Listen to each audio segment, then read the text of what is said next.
Be cool, be kind, be classy. The cupcakes so sweet and sexy. Have fun, enjoy the journey. Or just have a good attorney. No big whoop, no biggie. She lives near New York City. And not just a YouTube show. When you know, you better grab a straw. Learn about the law. It's cool here in the shade. Sipping motions of lemonade. Cool heads will prevail, kindness will never fail. Be classy and vastly wise. Oh, Melanie Little is going live. Oh no, where is Melanie? Follow the island's melody. Is a concert within reach. No surprise, she's at Jones Beach. She heard some music far away. Captain Jack Stack Harbor Bay. He sings and his piano plays. Not all sounds are waterways. Speaking Yiddish and Latin, it's not just for Manhattan. It's for Goethe and Meshegas. Ridiculous that insanus. Oy vey, Marcus. Proset, that's for schmucks. Be cool, be kind, be classy. My cupcakes sweet and sassy. And not just a YouTube show. When you know, cool heads will prevail. Kindness will never fail. Be classy and vastly wise. Melanie Little is going live.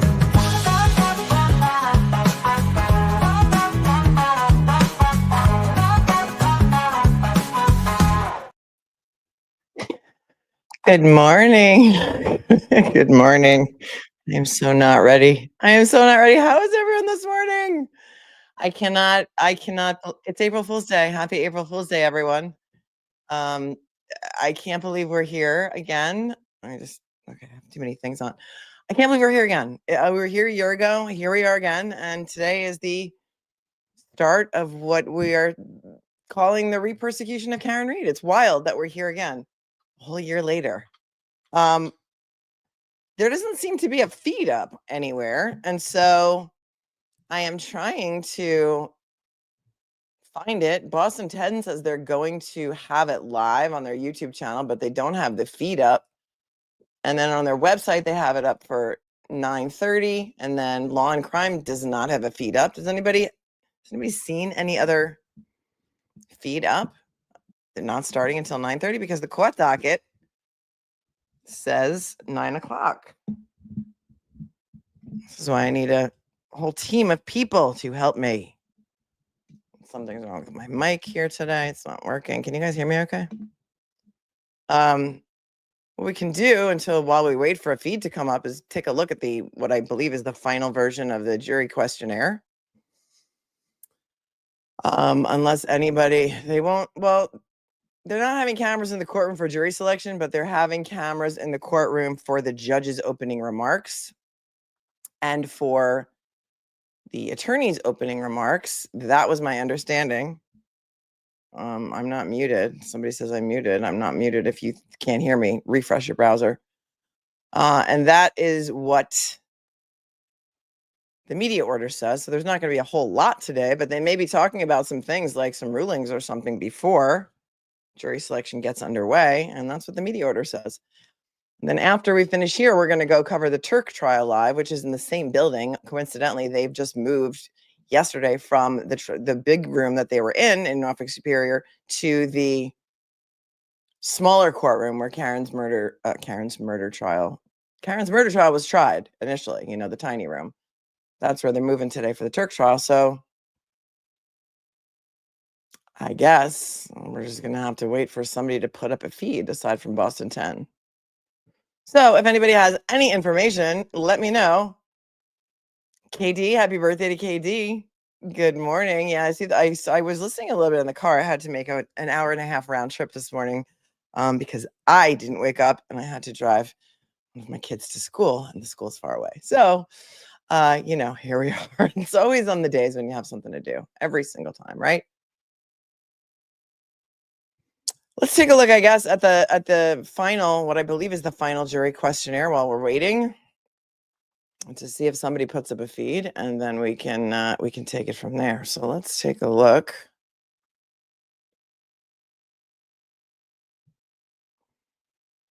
There were some last-minute motions that dropped yesterday.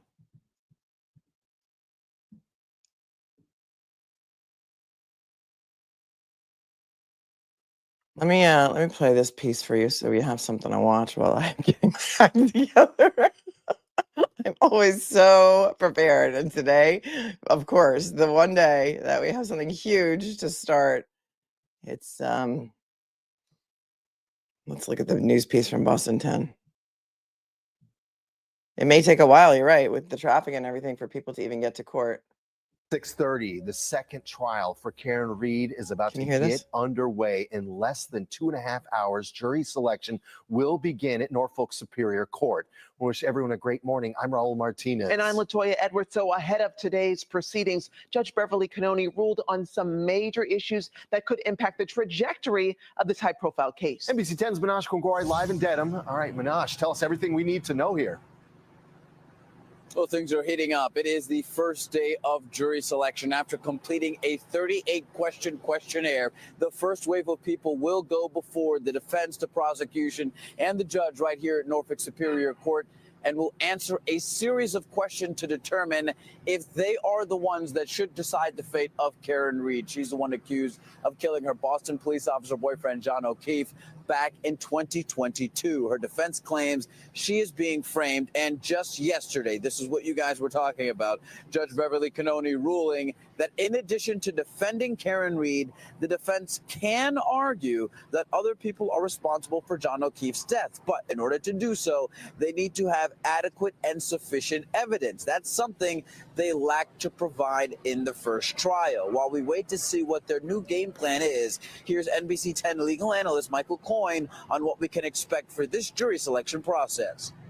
When you're selecting a jury for the prosecution and the defense, you're not entitled to a jury that has lived under a rock for the last 5 years. What you're entitled to is a jury that, despite what they know of the case, is prepared to put that aside and only decide on the evidence presented at this trial.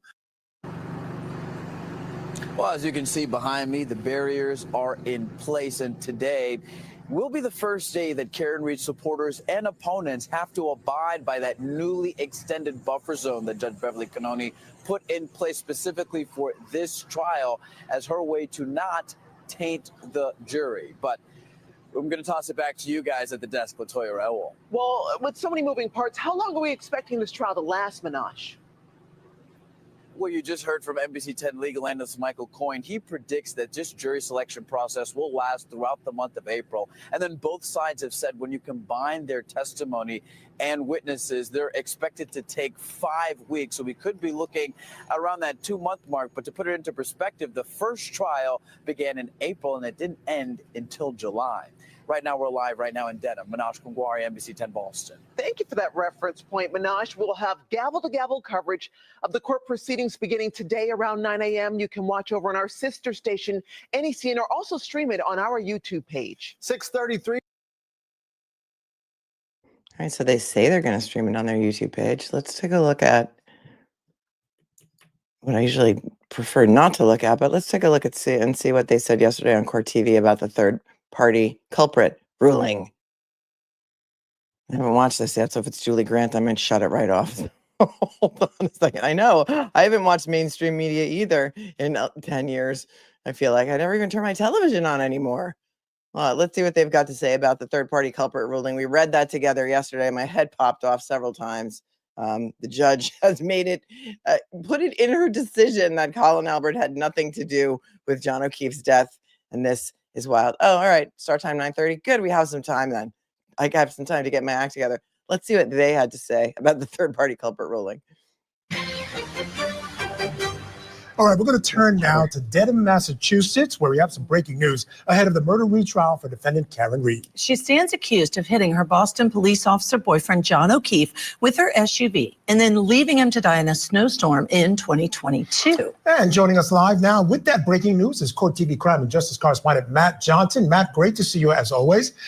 Now we hear the judge has officially ruled on that third-party defense, big part of this case. What can you tell us? This is the ruling that we were waiting for. It's a massive ruling there out of Dedham, and it's a split ruling, one that impacts the entire retrial and the defense strategy. Judge Beverly Cannoni ruling that the third-party defense for Colin Albert is denied because the defense failed to show any evidence that Colin had any, quote, motive, intent, and opportunity to kill John O'Keefe. And there was no evidence ever presented at trial to show that he was at 34 Fairview at the same time John O'Keefe was at the home. But the defense can introduce evidence of third party with Brian Albert and Brian Higgins. Take a listen to these arguments about this earlier this month. The defense in this case has more evidence of third-party culprits than the defense did in Finney. We're not asking this court to allow into evidence hearsay, as was admissible in Finney.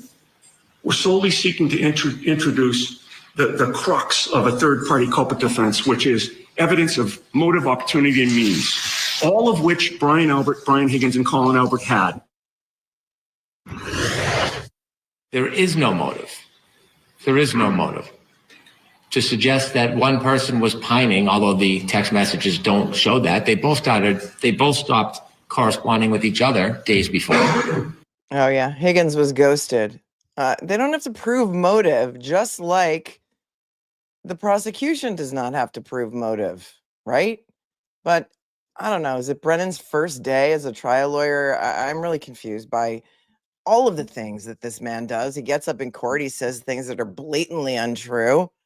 He accuses members of the bar of ethical violations with seemingly no care in the world. He's just, it's mind-numbing the way that he gets up and practices law in the United States of America. I'm blown away by it every single time. It's all about a fair trial for the Commonwealth with this guy. And remember when he first came on as the hired gun for Norfolk County because no other attorney in Norfolk County would try this case, the hot potato case in Norfolk County, talking about how this was going to be a fair trial for Karen Reed, and he was all about justice and, getting to the truth. And all of his actions belie that statement ever since. I don't even know if he said that to a reporter or in open court about having a fair trial for Karen Reed, or if it was just a written statement that was distributed to the media. But all he cares about is a fair trial for the Commonwealth. And unfortunately for him, that is not part of the Constitution of the United States of America. It's the defendant that's entitled to a fair trial. And it's very, very sad state of affairs when the prosecutor, who's being paid something like $250,000 to try this case, when they initially said that he was only going to make $75,000 at $250 an hour, has those opinions about the way the justice system should work in this country. You're watching history. This is going to go down, I think, as one of the most historical trials of our time. And I have no idea what's going to happen next. I mean, we may as well just ask the magic 8 ball, although I'm afraid to ask the magic 8 ball if Karen will be convicted. I don't see a conviction here. I see either an acquittal or more likely another hung jury, because I think it is so divisive that there's no way that two sides will ever agree on what happened on the night of January 29th of 2022. And if it is another hung jury, are they going to try her again? Probably. We've seen other cases in Massachusetts where they've tried defendants 3 and 4 times. It's a pretty scary world out there. Handmaid's Tale, under her eye. And Aunt Lydia is the her that I'm talking about. Yikes. To suggest that Mr. Albert is friends with Mr. Higgins and therefore he is bootstrapped into a conspiracy to kill with no evidence. There is no opportunity to murder John O'Keefe when all the evidence points to him dying on the front lawn from an alleged collision. What evidence? Take a look at your screen. Here is the order. Judge Beverly Cannoni writing this, quote, "The defendant is precluded from raising a third-party culprit defense alleging Colin Albert is culpable for John O'Keefe's death." Goes on to say, but not prohibited from raising a third-party culprit defense as to Brian Albert and Brian Higgins. Counsel cannot mention potential third-party culprits in opening statements, but will be given the opportunity to develop a theory through relevant evidence at the trial. As you know, this is on the eve of when this trial begins. Tomorrow morning begins jury selection. Whew. Wow. Thank you so much to Matt Johnson. Michael, I just have to mention, we were talking about why not. This woman's name, I don't know her last name, but they call her Judge Ashley. I guess she's a retired judge. I think I kind of like her. I think she's like the one on this channel that really has the most sense. She seems to be the most fair about the Karen Reed case. Matt Johnson is a guy that I've met before a couple of different times on different trials, and he's a very nice guy. He was in court every single day on the Karen Reed trial the first time.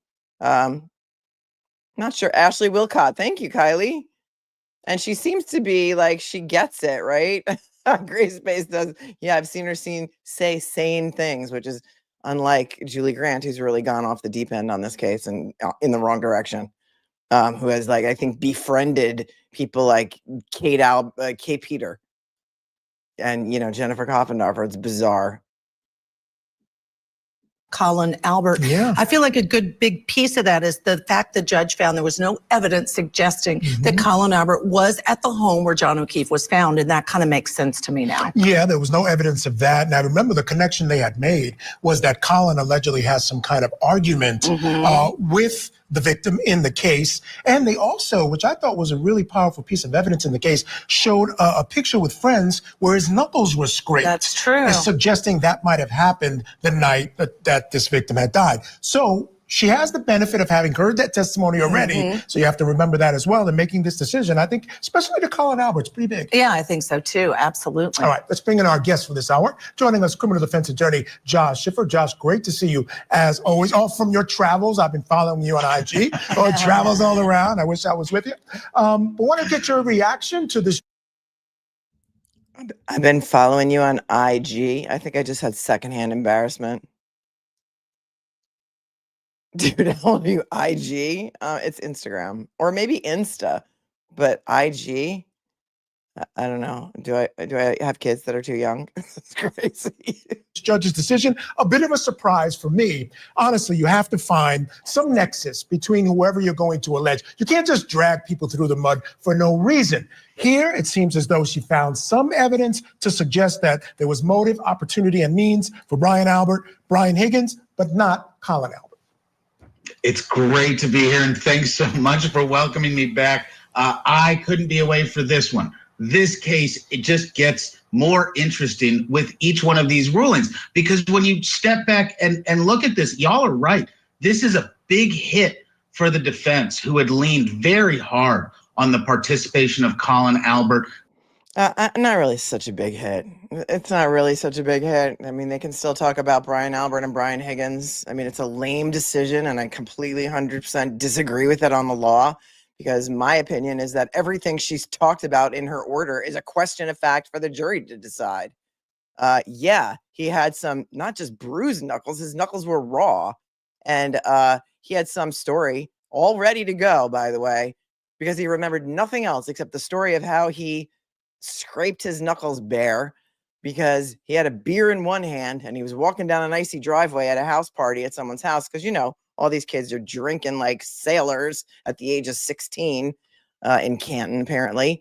And when he went to brace his fall as he slid down the driveway in order to save the beer that was in his other hand, he put his knuckles on the driveway and slid down the driveway, because, that's how everybody falls when they go to fall on the ice. Instead of bracing their hand like this and fracturing a wrist. I have 5 kids. It's happened more than once in my house, from trampolines and scooter accidents and skateboarding accidents. So, I don't know who believed that story, but the only other thing he knew is that he left that house at exactly 12:10. And then when he went home, after Allie McCabe picked him up, allegedly, because they entered into evidence a few doctored screenshots of alleged text conversation that the two of them had. That was also insane. Commas after the date. Like, everyone who has an iPhone knows there's no comma after 2022 in your text messages, but whatever. They let it in. The only other thing he knows is he left exactly at 12:10, and he got home and he walked up 3 flights of stairs. 3 flights of stairs to kiss mommy and daddy goodnight when he got home. And it bothers me, the 3 flights of stairs thing. Why? Because it tracks that around the same time that John O'Keefe's Apple Health data has him going up and down 3 flights of stairs. That's just wild to me. Did whoever prepped him think that maybe the FBI had his Apple Health data and he had to have some story about these 3 flights of stairs that he climbed up to say goodnight to his parents? I still have questions about that. That knuckles photo as that nexus that Michael was just talking about. The state took a dramatic move in trying to preclude a defense before trial because they knew it was coming. And that's really smart. It's really aggressive, but it also set them up for a little bit of failure because now the defense can fully swing on the 2 other McAlberts involved. And there's still the opportunity for Colin to come back in if that door is somehow open. It's just shut right now. And that clarifies kind of the pathway for the defense in how they structure their argument. Yeah, I don't know about that. I don't know that it's that they can open the door. I have questions about that too. I don't even think the prosecution is going to call Colin Albert. Why would they? He's got nothing to offer. He's got no information about what happened that night. Allegedly, he wasn't in the house when John was, according to Allie McCabe. And so why would the prosecution even call a Colin Albert at all? He adds no value. The only reason Lally called him was to get out in front of it because he was running defense the entire time. So let me just hear what he said again. Because this was a great question here that just flew by. I'll find it. Hang on. Opportunity for Colin to come back and set them up for a little bit of failure because now the defense can fully swing on the 2 other McAlberts involved. And there's still the opportunity for Colin to. He said McAlberts. This guy just said McAlberts on Court TV. Josh Schiffer. Is he a friendly? Do we like him? Is he on the side of justice here? I mean, did you hear that? He said McAlberts. Hang on. Also set them up for a little bit of failure because now the defense can fully swing on the 2 other McAlberts involved. And there's still the opportunity for Colin to come back in if that door is somehow open. It's just shut right now. And that clarifies kind of the pathway for the defense in how they structure their argument. Big win for the state in at least hamstringing the defense to a degree, but it's not over by a long shot. We're going to hear a whole lot about the McAlberts. Listen, I took it as a huge win for the defense because we didn't know what the judge was going to do. And I wasn't convinced that the judge was going to find the evidence of the motive, opportunity, and means to the extent that would make her say you can use any of these as a third-party defense. So it is a split ruling. But I think the defense can take this and run, developing the testimony like they did in the first trial to really make a jury think it could have been. And that's all that has to happen. One juror has to think it could have been one of those 2, and she could then not be found guilty. Yeah, you're absolutely right, Judge. And it is that, hook to hang your hat on. And we know the intensity of this case. Any juror that is selected for this trial is going to know the moment they go in, even if they've somehow not heard about this and are going to claim independence. But the intensity of these parties is palpable in such a small courtroom. You've got all the associated drama on the outside. And now the defense has its clarity. We know what the argument is. That is a giant win for them with this approval. But again, there's always another side of that coin with the state being able to prepare their arguments in advance, knowing this is how the defense is going to structure their argument. They're not going to go rely on some of these other associated issues people have made a big deal about.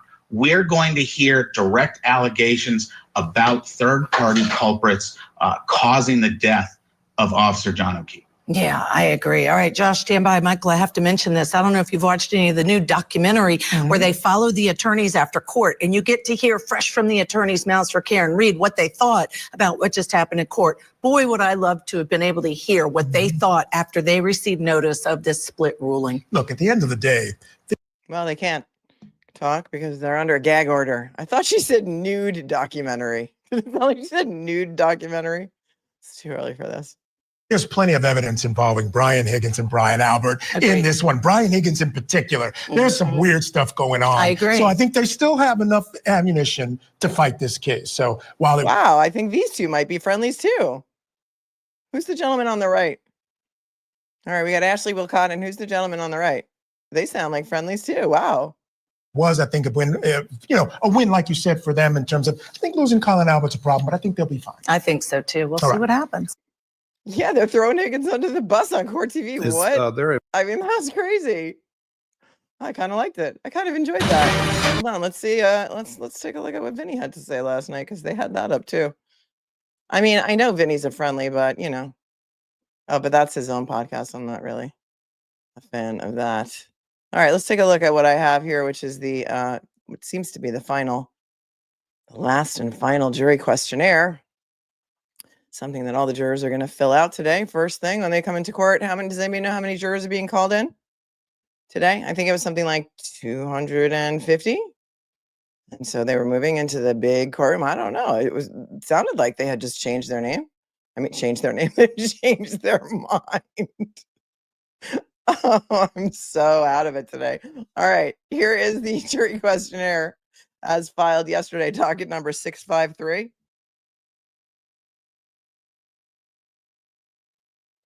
Yeah, a lot of you guys are saying that Bob Mata has him on, this Josh Schiffer. I had no idea. I had no idea there was a friendly talking head out there. There's not many. Haven't seen Big Case Mike around lately, but boy, does he hate Karen Reed. I really hate that woman. I hate that woman. Have you guys seen him around lately? Let's see, Boston 10. All right. Permission in the chat if you guys see this coming up anywhere. As a live feed, let me know. But so far, nobody's got it up. Here is the jury questionnaire as written and seems to be the final version. Doesn't seem like the lawyers are going to have a whole hell of a lot of input into jury selection. Seems the judge is going to do most of it and maybe calling up one person at a time. Yeah, the hate against Karen is bizarre. I agree. Thank you so much, Noni, aka Wendy. Aiden just posted on his Clarence Wood Emerson page 1 minute ago with an update from the courtroom. He said all are present and 92 jurors are coming in today. It's not a very big panel for a case like this, in my opinion. Let me just see if Boston 10 has this up on their website.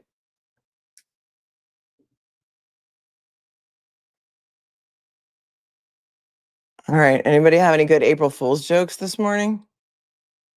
Did anybody get punked already? Yeah, I don't think that the prosecution is going to call Colin Albert. They have no reason to. They have no reason to. So I'm not sure why they would. Oh, you have your husband watching. Fat, Short, and Happy is here. Instead of Fat, Dumb, and Happy. I see that's a play on words there. I think somebody already has the Fat, Dumb, and Happy screen name. Well done to you. You have your husband watching too, huh? Yeah, it's wild. I think I want to say YouTube gives so many analytics that it's crazy. And I think my audience is, in the beginning, it was only 10% male and 90% female. I think now we're up to like 25% male. So there are a lot of men watching this trial, more so than most true crime trials, which I find interesting. Colin was not in the house. April Fools. Well done, Lori. Well done. All right, here we go. Juror number. Do not include your name, just your juror number. Today's date. Number 1. It is alleged that on January 29th of 2022, while intoxicated and operating her motor vehicle in Canton, Mass., the defendant, Karen Reed, killed her boyfriend, John O'Keefe, an off-duty police officer. Is there anything about the description of the case, the charges, or that the victim was an off-duty police officer that causes you to believe that you cannot be fair and impartial in this case? Yes, no, or not sure. 2, have you already started to make up your mind about this case? Yes, no, or not sure. And that's the those are the options for every single question here. Number 3, do you have opinions regarding previous experiences as a juror, the fairness of the jury system or criminal justice system in our country that would impair your ability to be fair and impartial to both the Commonwealth and to the defendant? Yes, no, or not sure. I have never sat on a jury. And when it was announced that Victoria, whose last name is escaping me, Victoria George, who was the juror, who was a non-deliberating juror, who was eventually chosen as an alternate, who is an attorney, has been added to the defense team as an attorney working for David Yanetti's office. She gave an interview, I think, to Vanity Fair, and she said that this was the third jury that she has sat on. I think she's only in her early 30s. And it's wild to me that she's already been on 3 juries. How many of you in the chat have sat on a jury? If you have sat on a jury, and this is only for live viewers, please, because the replay viewers are always putting it in the comments. I'm just curious. If you have sat on a jury in your lifetime, put number 1 in the chat. If you've never sat on a jury, put number 2 in the chat. And if you have sat on more than 1 jury, put a 3 in the chat. I'm just curious to know.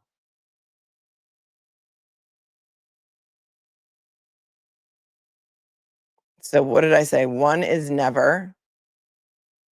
2 is yes, you have sat on 1. 3 is you've sat on more than 1. I would love to be on a jury. I am just never picked because I'm an attorney. Because when I go into the local courthouse where I'm called for jury duty, I usually know the attorneys that are trying the case. And they look at me and they're like, yeah, Melanie, you can go. You're out. And then I get my little slip of paper that says I'm good for 6 years and I don't have to come back for 6 years or whatever it is. And I always wanted to serve on a jury. My sister sat on a very big case in New York City. It had to be, wow, I don't know, like 30 years ago, maybe. And it was a jury, it was a trial of a subway motorman that was driving a subway train. And there was a huge crash in, I think, Union Square Station. And the allegations were that he was drunk at the time. And there were many people, I think, either injured or killed on that train. And it was wild. They were sequestered. It was crazy. And she thought it was a great experience. But I've never been picked. And I always wanted to be on a jury. And I would suggest to all of you that you do it. Don't try and get out of it. Because our jury system really needs intelligent people to go serve on juries and people who understand the system. And if you're watching this trial and you've watched other trials, you do understand the system and you understand how the system works. And I would submit to you that the system needs more jurors like you because you get it and you're not afraid to ask questions. And in some jurisdictions, the jury is allowed to ask questions of the witnesses, which is always exciting when that gets to happen. I think it's in Florida that sometimes they allow it, right? And some other states that we've seen where the jury gets to ask questions, and that's crazy. Crazy, but fun. I mean, obviously, when the jury writes their questions down, the judge and the attorneys have to decide what's appropriate for the witnesses to be asked, but I don't know really how I feel about that. I'm kind of on the fence. Okay, number 4, do you have any religious or philosophical beliefs that would make it difficult for you to follow the law and come to a verdict in this case? Number 5, this case is expected to garner a significant amount of media attention. Is there anything about the high-profile nature of this case that would prevent you from serving as a fair and impartial juror? You know, another thing they need to watch out for or try and discern when they're questioning these jurors or jurors, if you're in the low country, is there are going to be people who are going to want to serve on this jury, who are really going to be very, very eager to serve on this jury because they either believe that she is 100% innocent or they either believe that she's 100% guilty. And it may be hard to weed those people out. So there may be some people who have an ulterior motive for their reasoning to want to be on this jury.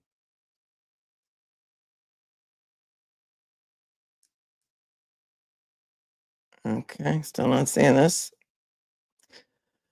Number 6, do you, any family members or close friends reside in or conduct business, regular business in Canton, Mass? I would say don't pick anybody from Canton. Don't pick anyone from Canton. The people who live in Canton are the most anonymous people in my chat. You send me emails, you have to live there. And I think that it would be kind of scary if you had to live in Canton after this trial was over, no matter what the verdict is in the end. Tell me what you think about that. Number 7, if the testimony were in conflict, would you tend to believe the testimony of a police officer more than any other witness simply because the witness is a police officer? It's interesting. 8, conversely, would you tend to disbelieve a police officer simply because the witness is a police officer? 9, do you believe law enforcement officers are generally fair and accurate in their investigation? Yes, no, or not sure. Well, I think a lot of people might have had a different answer before they watched the first Karen Read trial. In the chat, anyway.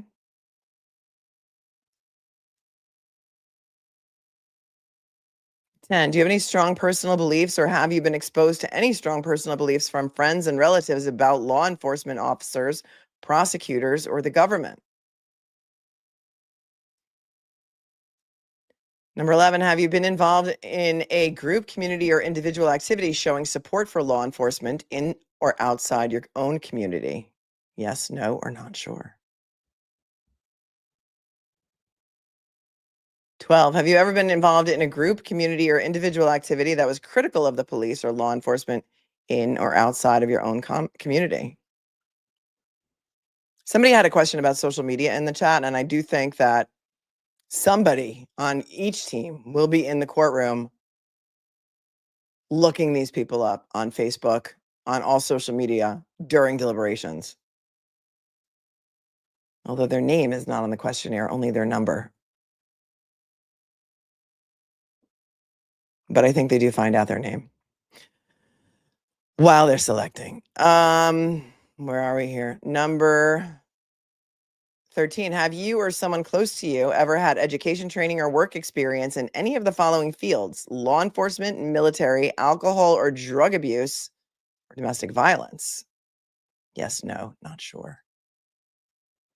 14, do you have any strong personal beliefs, or have you been exposed to any strong personal beliefs from friends and relatives about operating a motor vehicle under the influence of alcohol? That's interesting. A lot of people have very, very strong opinions and strong feelings about drunk driving and will want to find her guilty based on that alone. When Vinnie Politan came on my show recently, a couple weeks ago, we were talking about the case, and he admitted that he's got a personal bias against drunk drivers because when he was young, there was a family of his neighbors, their entire family was killed in a drunk driving accident. And he has a recognized bias against drunk driving. And there are a lot of people who will think, as we learned from some of the jury interviews that came out, she admitted to drinking, she was drunk, she was the last person to see him, he wound up in the place where she last saw him, and therefore something must have happened and she must have done it, without really any regard for the evidence or lack thereof. And that's scary. It's Polly Pocket's power trip says that really bothered me from Vinny, but he was honest. Katie Henderson said, Ted Dano's tweet is pretty great. Alessi brought in a Yeti cooler with his lunch. Oh, I love that. The Oakley says, yep, they believe if she was drinking, then she was drunk driving, right? And therefore something must have happened. And I think this time around, instead of focusing so much on third-party culprits, because then I think the jury thinks that they have to figure out this mystery of what really happened, and that's not their role. If they have any reasonable doubt about how this happened, there has to be an acquittal. If the Commonwealth does not prove their case beyond a reasonable doubt that Karen Read struck John O'Keefe with her car, that's it. You're done. We all go home. Instead of saying Karen Read was framed, it has been my position since the last trial, the opening should be John O'Keefe was not hit by a car. And take it from there. You're going to hear a lot of evidence. Keep that in the back of your mind. John O'Keefe was not hit by a car. They cannot prove to you that John O'Keefe was hit by a car. Magically appearing taillight pieces, 47 of them, by the way, that showed up more than 12 hours after John's body was found in an area that had already been completely searched by Canton PD is not enough. If you are back in the jury room thinking of any other way that John O'Keefe's death could have occurred, that is reasonable doubt. And you're finished. Cal-D says, Ted Daniels says, new attorney Victoria George is in the courtroom. I was unsure about what her role would be. Maybe she's going to, I assume she's going to help during jury selection. I wonder if she's sitting at the table or sitting in the gallery. Thanks, Cal-D, for that.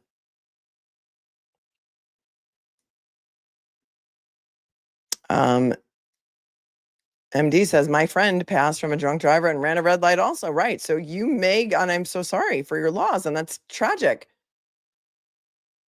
You may go into a trial like this with a personal bias because of your personal feelings about drunk driving and having been personally affected by a drunk driver.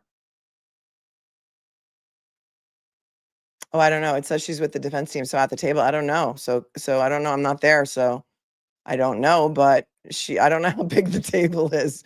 Remember, they wouldn't let Craig Bates, the AV, our favorite AV man, the man of the tiny desk, sit at the defense table because the table wasn't big enough. And so I don't know if she's sitting in the gallery or if she's sitting. You send me Aiden's tweet in an email. Let's see.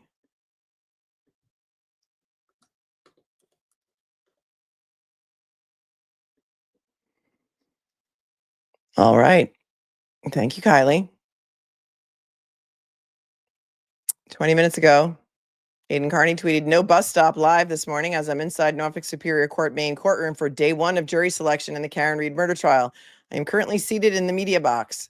Karen Reed is here with her attorneys, David Yannetti, Bob Alessi, Alan Jackson, Liza Little, and the newest addition, former juror from the first trial, Victoria George. She also has half a dozen Harvard and Boston College law students volunteering for her team. Spanky and Lunchbox Lally are sitting alone looking dejected. Helicopters are buzzing around outside. There are plenty of free Karen Reed supporters. And he says, no blue shirts, in parentheses, on the edge of the buffer zone, which is being strictly enforced. The documentary crew who will be documenting my coverage of this case began filming with me this morning. Oh, that's interesting. I didn't know that. Live now on CBS Boston YouTube channel. You guys are the best.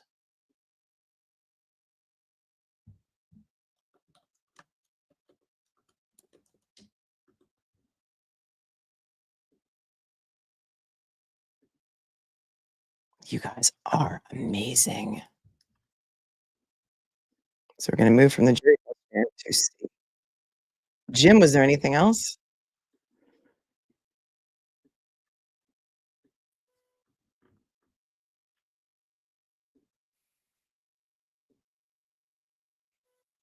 That's not us. They just cut the sound. Although we did hear the judge say, Jim, is there anything else? There's the back of Karen's head, everyone.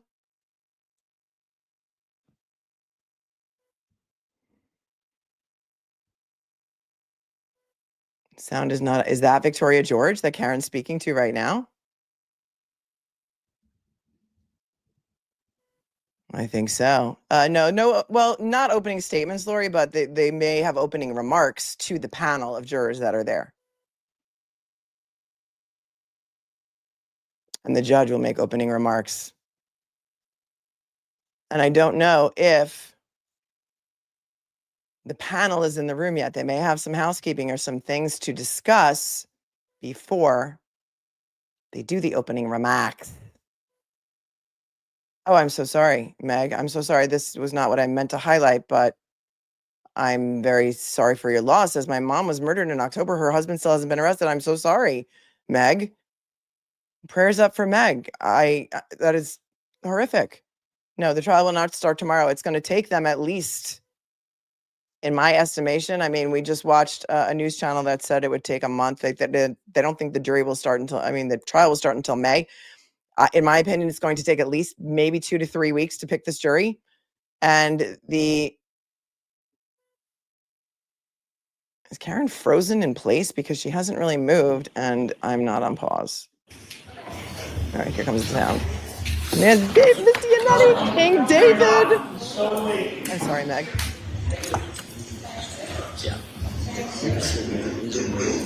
Yeah, that's what I meant. Hot Mike. Alan Jackson, smooth as butter. Weasel. Please be seated. Thank you. I'm sorry, Corky.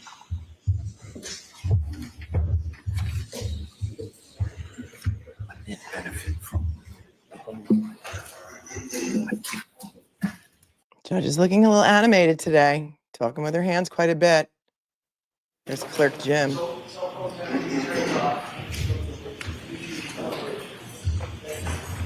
Can the court please stand? Yea. All persons have any business before the Honorable Beverly Canoni, Justice of the Norfolk Superior Court, and for the County of Norfolk. Draw near, give your attendance, you shall be heard. God save the Commonwealth of Massachusetts. This court is now open. You may be seated. God save the Commonwealth. Jurors remain standing. Anyone else may be seated. I'm sorry, jurors, could I have you all raise your right hands, please? Do each of you solemnly swear to make true answers to such questions as should be put forth to you by the court to help you God? Thank you. You can have a seat now, I promise. May I call the case, Your Honor? Yes. Your Honor, this is 22-117, the Commonwealth versus Karen Reed. Counsel. You want counsel? You want me to say? Counsel. Could I have counsel identify themselves for the record, starting with the Commonwealth? Good morning, Your Honor. Laura McLaughlin for the Commonwealth. Good morning, Ms. McLaughlin. I'm Lally for the Commonwealth. Good morning. Good morning, Mr. Lally. Good morning, Your Honor. Hank Brennan for the Commonwealth. Good morning, Mr. Brennan. Good morning, Your Honor. Alan Jackson on behalf of Karen Reed. Good morning, Mr. Jackson. Good morning, Your Honor. Elizabeth Little, also on behalf of Ms. Reed. Good morning, Ms. Little. Morning, Your Honor. Robert Alessi on behalf of Ms. Reed. Morning, Mr. Alessi. Good morning, Your Honor. David Yannetti for Karen Reed. Good morning, Mr. Yannetti. Good morning, Your Honor. Victoria George on behalf of Ms. Reed. Good morning, Ms. George. Good morning, Ms. Reed. Okay. Well, that's Victoria George. Let's take that back. If you weren't looking at the screen, she was a juror in trial number 1. She did not deliberate. She was chosen as an alternate right before deliberations began, and she is now an attorney on Karen Reed's defense team as an employee of David Yannetti's office. I'm going to take that back so you can see. Your Honor, David Yannetti for Karen Reed. Good morning, Mr. Yannetti. Good morning, Your Honor. Victoria George on behalf of Ms. Reed. Good morning, Ms. George. Good morning, Ms. Reed. Okay, Karen Reed, can you please stand? Karen Reed, you are now set at the bar to be tried, and these good men and women who I shall call to pass between the Commonwealth and you upon your trial. If you'd object to anything, you must do so before they are sworn. You have a right to challenge any 16 jurors without giving reason. Thank you. Okay, good morning, jurors. My name is Beverly Canoni. I'm a judge of this court, and I want to welcome you here today and give you some idea on what you will be asked to do. So, jury service, as you know, is one of the most important duties we have as citizens. We appreciate that you're here, ready, willing, and able to serve if you're called upon to do so, and our system of justice simply does not work without you, so we thank you. This is the case of Commonwealth versus Karen Reed. The Commonwealth alleges that at approximately 6 a.m. on the morning of January 29, 2022, the Canton Police Department received a 911 call reporting an unresponsive male party in the snow outside a residence at 34 Fairview Road in that town. Officers responded and discovered the man, later identified as John O'Keefe, off the roadway in the front lawn area. Officers identified 3 women with Mr. O'Keefe, one of whom was the defendant, Karen Reed, the girlfriend of Mr. O'Keefe. The defendant had been with Mr. O'Keefe the previous evening at 2 different bars in Canton and had driven with him to this residence in the early morning hours of this date. Mr. O'Keefe was treated by paramedics from the Canton Fire Department and transported to the Good Samaritan Medical Center, where he was subsequently pronounced deceased. The Commonwealth alleges that the defendant struck Mr. O'Keefe with her vehicle earlier that morning and then left the scene while Mr. O'Keefe lay injured in the snow during a blizzard. The defendant denies these allegations. She is presumed to be innocent and has pled not guilty. So Ms. Reed is charged with second-degree murder. She is also charged with manslaughter while operating under the influence and with leaving the scene after causing personal injury or death. I will describe these indictments in detail at the end of the case when I teach you the law, but briefly, murder is the unlawful killing of a human being. There are various ways in which the Commonwealth can prove a murder case, and the Commonwealth is permitted to proceed under all theories it believes it can prove. Here, the Commonwealth alleges that the defendant committed murder and that the murder was murder in the second degree. In order to prove the defendant guilty of second-degree murder, the Commonwealth must prove beyond a reasonable doubt that the defendant committed an unlawful killing and that it was done with malice. In comparison, involuntary manslaughter is an unintentional, unlawful killing caused by wanton or reckless conduct. These terms and the elements of the crimes will be explained to you in greater detail at the end of the case before you begin your deliberations. Now, at the outset, I would like to address the issue of public interest in this case and the duty of this court to adhere to the rule of law. John Adams said that we are a government of laws, not of men. Oh, for the love of the traveling mayor. She's always got to quote John Adams. For those of you who are interested in going over count two, you just heard her explain what count two was. We can rewind it. We can take it back in a bit, but let's hear her John Adams quote of the day. Law. John Adams said that we are a government of laws, not of men, and that the law must be deaf to the clamoring of the public. He meant that while the public opinion about a given subject may ebb and flow, the law must be steady, reliable, and even-handed. We know that on the subject of this case, there are people advocating for one outcome or another with intensity, but without the benefit of having heard or seen any evidence at all. The law works in a different way, and the difference is crucial to our system of justice. The jurors selected for this trial will hear and judge the evidence. They will decide what the facts are, and where the evidence is contested, they will determine where the truth lies. Ultimately, the jury will decide whether the Commonwealth has carried its burden of proving that the defendant is guilty of any crime beyond a reasonable doubt. People outside of this building have rights, and we know that they have voices, but this criminal trial will be decided by an independent jury, free from outside interference, based only upon the evidence presented in this courtroom and the law. This is the only way to ensure that every person who comes before the court receives a fair trial. It is just that simple and that important. So while public comment will likely continue, the rule of law will be upheld. In order to determine your eligibility to serve on this case, I'm going to ask you questions, all as a group, and then I'm going to ask you to fill out a supplemental questionnaire. We have found that the use of this questionnaire is helpful for several reasons. First, there are some personal questions on it, and we ask that you be candid. In addition, the process of filling out the questionnaire provides the opportunity to be more reflective as you answer the questions, rather than being put on the spot and asked to give immediate answers. After you fill out the questionnaire, we will have you come up to the sidebar one at a time so that we can follow up with you on your answers to the questionnaire and to my questions. I want to thank you in advance for your patience as we go through this process. One at a time. She's going to call them up one at a time. Do you know how long this is going to take? Instead of putting 12 of them in the box and questioning them as a panel of 12, this is going to take forever. I got to hear that part again, because this is going to take us through the procedure of jury selection in Judge Cannoni's courtroom in Massachusetts. One at a time. They're going to fill out a questionnaire, and then they're going to come up one at a time so that they're not put on the spot. We're not kindergartners, okay? We can speak in front of a group. It's okay. If anybody has something that they say that they can't be fair about, can I please talk to you privately? Or, I'd like to talk to you privately because I have some concerns that I don't want to infect the whole panel by saying something inflammatory. Then you call them up. You don't call them up individually one by one. No wonder this is going to take maybe May 1st before we hear opening statements on this. Listen. Questions, rather than being, you be candid. In addition, the process of filling out the questionnaire provides the opportunity to be more reflective as you answer the questions, rather than being put on the spot and asked to give immediate answers. After you fill out the questionnaire, we will have you come up to the sidebar one at a time so that we can follow up with you on your answers to the questionnaire and to my questions. I want to thank you in advance for your patience as we go through this process. As you may know, the lawyers for the parties participate in the selection of the jury. Under our law, each of the parties has the right to exercise what we call juror challenges. This means that each party has the right to challenge a certain number of prospective jurors for any reason or for no reason at all.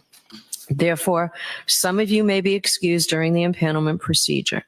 If you are not selected for jury service on this case, you should not take it personally. Don't think that somehow you're not a fair person, because it's not a reflection on you at all. You will be directed back to the jury room and perhaps be picked for another case. In a few minutes, I'll pose a number of questions to you as a group. Wait, what? If they're not selected on this case, they don't get outright dismissed. They have to go back to the jury room and then maybe get questioned again on another trial. That's also crazy. You have just taken an oath that requires you to truthfully answer these questions and all questions posed to you. If your answer to any question is yes, I will ask that you raise your hand and hold up your juror card in the air with the numbers facing out so that the court officer can read the number from the card. You don't have to get your cards out yet. I'll tell you when it's time to get your cards out. It's like an auction. Now, the fact that you answer yes to one of my questions does not mean that you're automatically disqualified from jury service. It simply means that there are matters that counsel and I must discuss with you.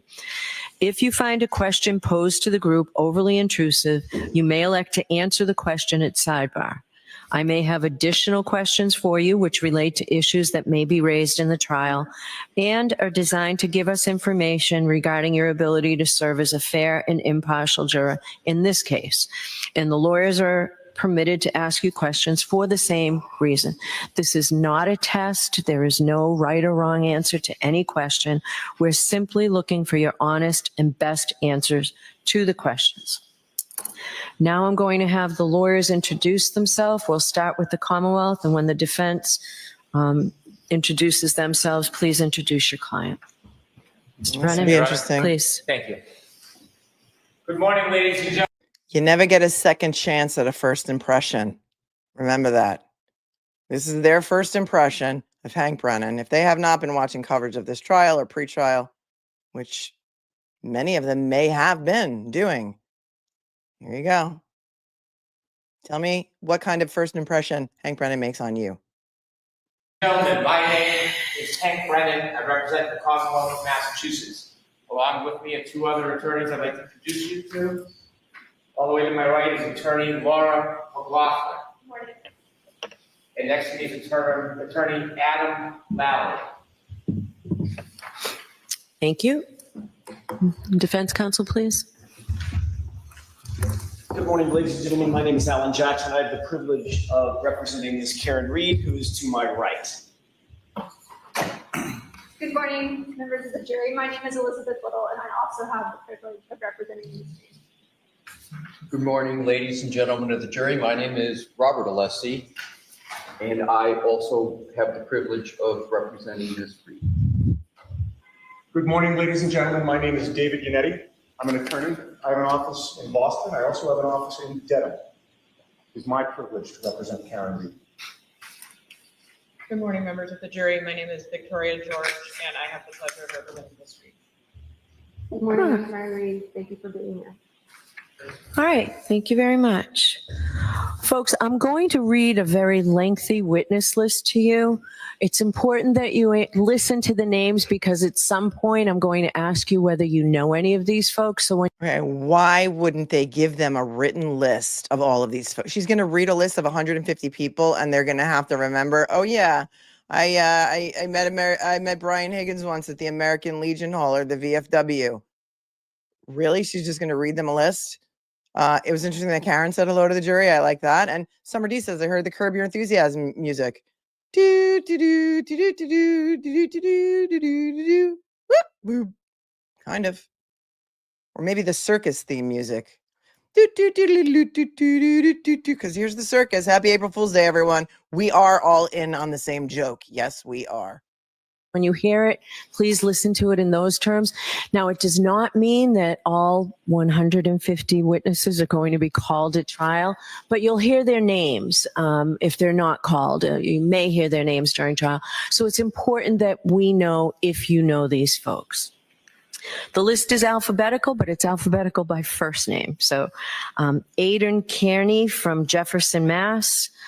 Dr. Aziz Wolf from South Miami, Florida. Alfredo Lopelato from Canton. Okay. First of all, I can't believe she didn't say Aidan Kearney, a.k.a. Turtle Boy. And also, isn't his name Azek Wolf? I don't know what she called him, but I don't think she pronounced it right. Allison McCabe, also Canton. Andre Porto from the Massachusetts State Police Crime Lab. Andrew Klain from Bridgewater. Andrew Rentschler, PhD from Pittsburgh. AKA Crash Daddy. Angela Malvone from Canton. Annie Chung from Canton. Anthony Flamati from the Canton Fire Department. Ashley Bell from Canton. Ashley Valliere from the Massachusetts State Police Crime Lab. Brian Albert from Norwood. Brian Albert Jr. from Boston. Brian Higgins from Sandwich. Brian Loughran from Canton. Brian Wanless, retired Canton Police Department. Bridget Meehan, keeper of the records in Canton. Caitlin Albert from Easton. Charles Ray, a lieutenant with the Canton Police Department. Chief of Police of Canton, Helena Rafferty. Chris Van E., PhD from Novi, Michigan.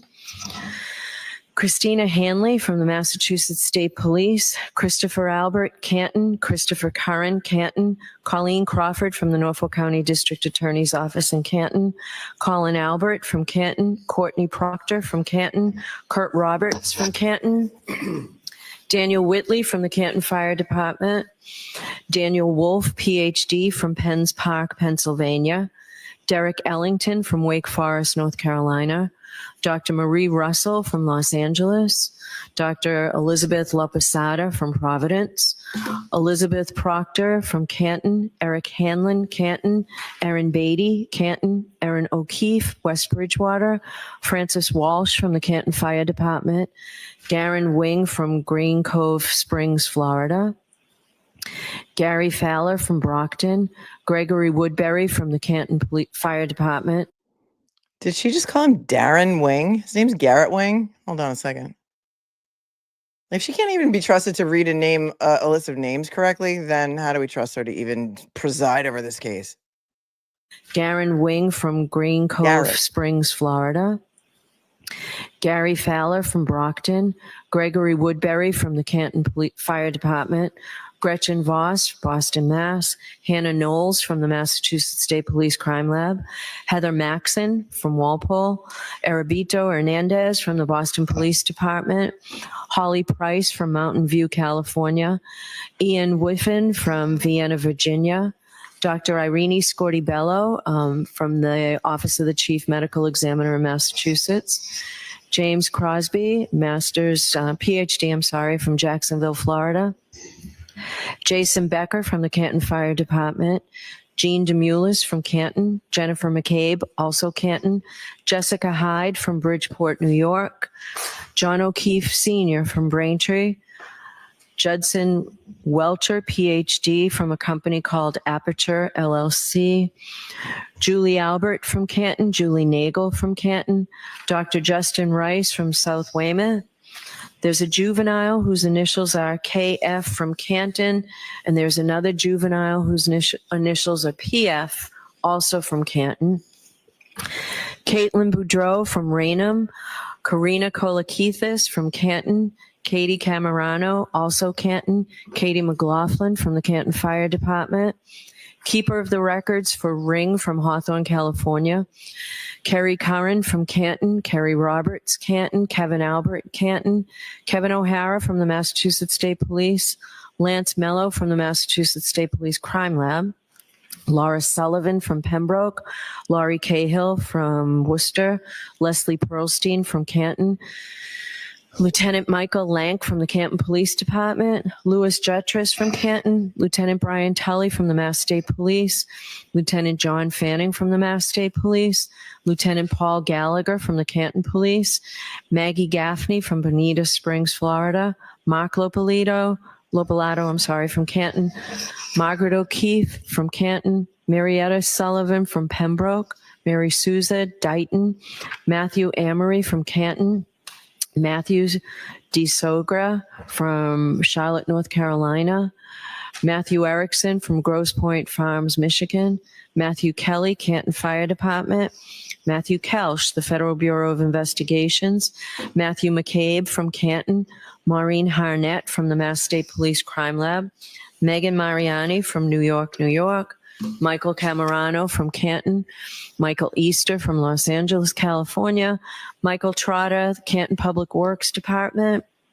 Michael Wagner from Foxborough, Mike Maroli from Bridgewater, Mike Rushworth from Thompson Station, Tennessee, Natalie Wyweek Natalie the German Berschneider from San Marino, California, Nathan Reed from Raynham, Nicholas Bradford from Lorton, Virginia, Nicholas Curran from West Roxbury, Nicholas Kolakithis from Canton, Nicole Albert from Norwood, Norfolk County District Attorney Michael Morrissey, Officer Kelly Deaver from the Boston Police Department, Officer Nicholas Barrows from the Dighton Police Department, Patrick Haggerty from Somerset, Paul Mikowski from Melrose, Paul O'Keefe from Canton, Rebecca Bison from Canton, Rebecca Treyers from Norfolk, Mass, Dr. Renee Stonebridge from the Office of the Chief Medical Examiner's Office in Boston, Richard Green from St.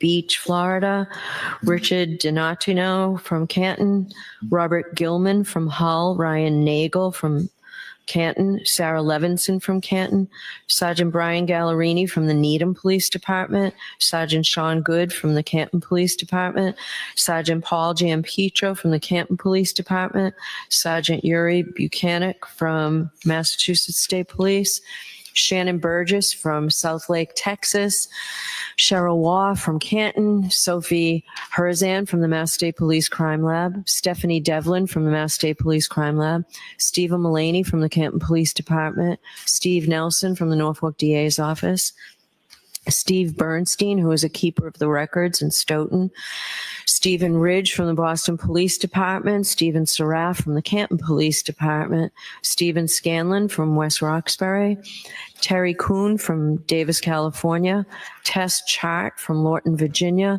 Thomas Beatty, Canton, Thomas Kelleher, Canton, Thomas Martin, Weymouth, Timothy Nuttall from the Canton Fire Department, Tristan Morris from Easton, Trooper Connor Key for the Mass State Police, also from the Mass State Police, Trooper David DeChico, Trooper Evan Brent, Trooper Jeffrey Kostowski, Trooper Joseph Paul, Trooper Kathleen Prince, Trooper Michael Proctor, Trooper Nicholas Garino, Trooper Zachary Clark, Wendell Robery from Canton, William Reed from North Dighton. That's the list of witnesses, folks. So in a while, I'm going to ask you all if you know any of those folks. So as you can imagine, this case is expected to take a while. The lawyers tell me that once we get a jury, which may also take a while, once we get a jury, that it's estimated that the evidence in this case should take 6 to 8 weeks. We do our best to let you know in advance what we anticipate the length of trial will be. When we start the trial, we will go full days so that we can expedite the trial.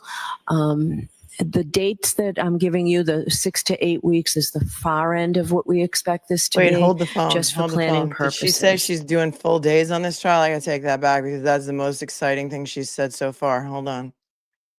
Expedite the trial. Anticipate the length of trial will be. When we start the trial, we will go full days so that we can expedite the trial. Wow. The dates that I'm giving you, the 6 to 8 weeks, is the far end of what we expect this to be, just for planning purposes. So the days will begin at 9 o'clock. We'll take a recess at about 11 for 15 or 20 minutes. We'll go until 1. Lunch will be brought into you. We'll start up sometime around 2 and go till 4 o'clock or 4:30 every day. And there'll be days off here and there throughout the schedule, and At least perhaps 1 or half 2 a days week. throughout Yeah. the schedule.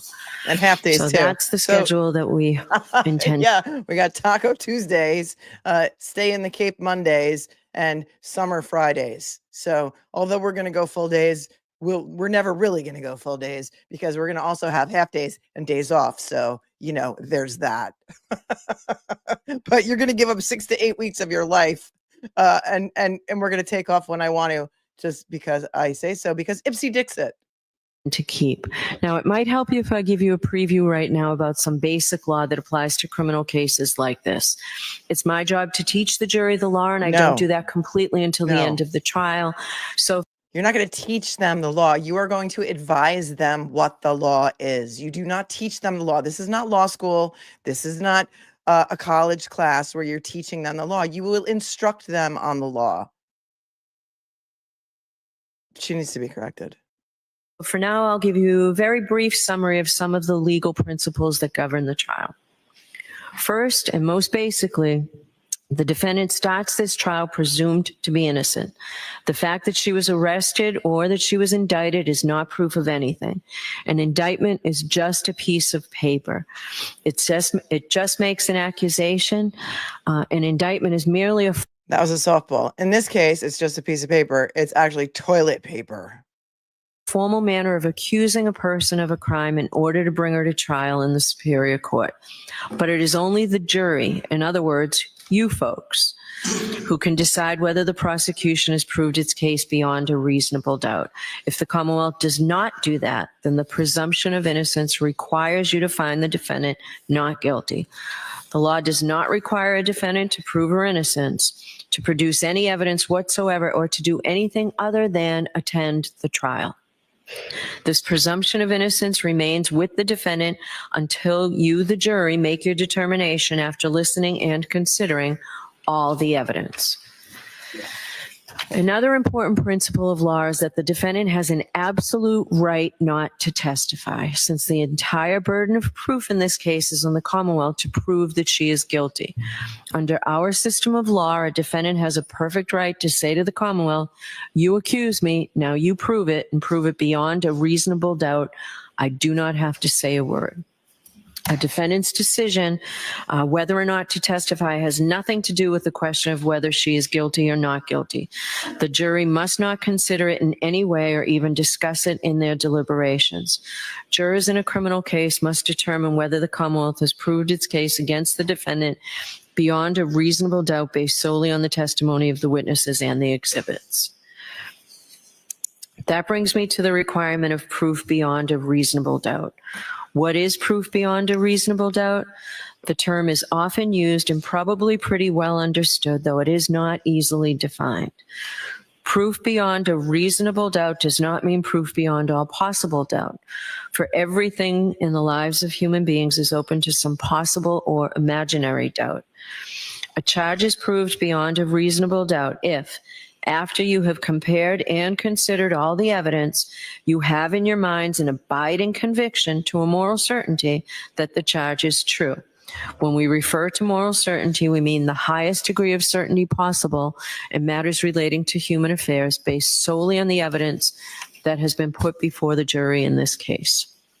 I have told you that every person... She's just explained reasonable doubt to them, and how many of them were already zoning out because she's so boring to listen to. She could not be more monotone. She's not engaging. And half of them are thinking about what time is lunch, and the other half are thinking I'm still tired, and the other half are thinking about what's going on at home and what time their kids need to be picked up. I mean, at least try and be engaging. Is presumed to be innocent unless and until he or she is proved guilty, and that the burden of proof is on the Commonwealth. If you evaluate all the evidence and you still have a reasonable doubt remaining, the defendant is entitled to the benefit of that doubt and must be acquitted. It is not enough for the Commonwealth to establish a probability, even a strong probability, that the defendant is more likely to be guilty than not guilty. That is not enough. Instead, the evidence must convince you of the defendant's guilt to a reasonable and moral certainty, a certainty that convinces your understanding and satisfies your reason and judgment as jurors who are sworn to act conscientiously on the evidence. This is what we mean by proof beyond a reasonable doubt.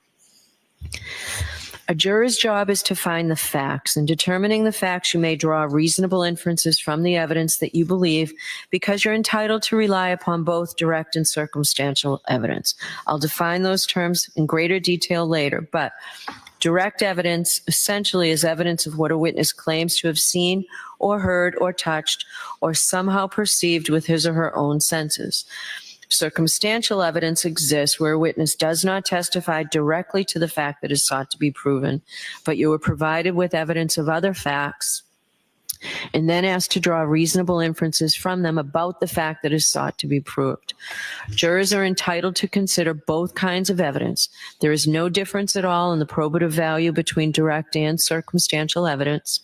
Circumstantial evidence is competent to establish guilt beyond a reasonable doubt. Now, I've used the word inference. An inference is a logical deduction or conclusion that you may, but are not required to draw from evidence that you have accepted as believable. Inferences are little steps in reasoning, steps in which you take some known information, apply your experience in life to it, and then draw a conclusion. An inference drawn from circumstantial evidence need not be necessary or inescapable, but any inference which you do draw must be reasonable and possible. It must be logical. It must be a natural one which is not too remote in the ordinary course of events.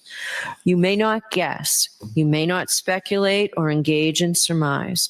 When the evidence tends equally to give rise to either of two inconsistent propositions, the Commonwealth has established neither proposition. In order to convict the defendant, you must find that all of the evidence and the reasonable inferences that you have drawn, taken together, prove that she is guilty beyond a reasonable doubt. Now, our system of justice depends on judges like me and jurors like you being able and willing to make Our system of justice depends on judges like you. God save the Commonwealth and the rest of the United States of America, because that's a frightening concept in and of itself. Careful and fair decisions. All people deserve fair and equal treatment in our system of justice, regardless of their race, national origin, religion, age, ability, gender, sexual orientation, education, income level, or any other personal characteristic. You have agreed to be fair, and I'm sure that you want to be fair, but that is not always easy. One difficulty comes from our own built-in expectations and assumptions. They exist even if we are not aware of them, and even if we believe we do not have them. Some of you may have heard this called implicit bias, and that is what I'm talking about. We judges have the same problem, obviously, as everyone else, so let me share a few strategies that we have found useful. First, your bias is more obvious than most people. You can't even hide it, even in your written rulings. I gotta hear what she said about her own bias. Hold on. I'm talking about.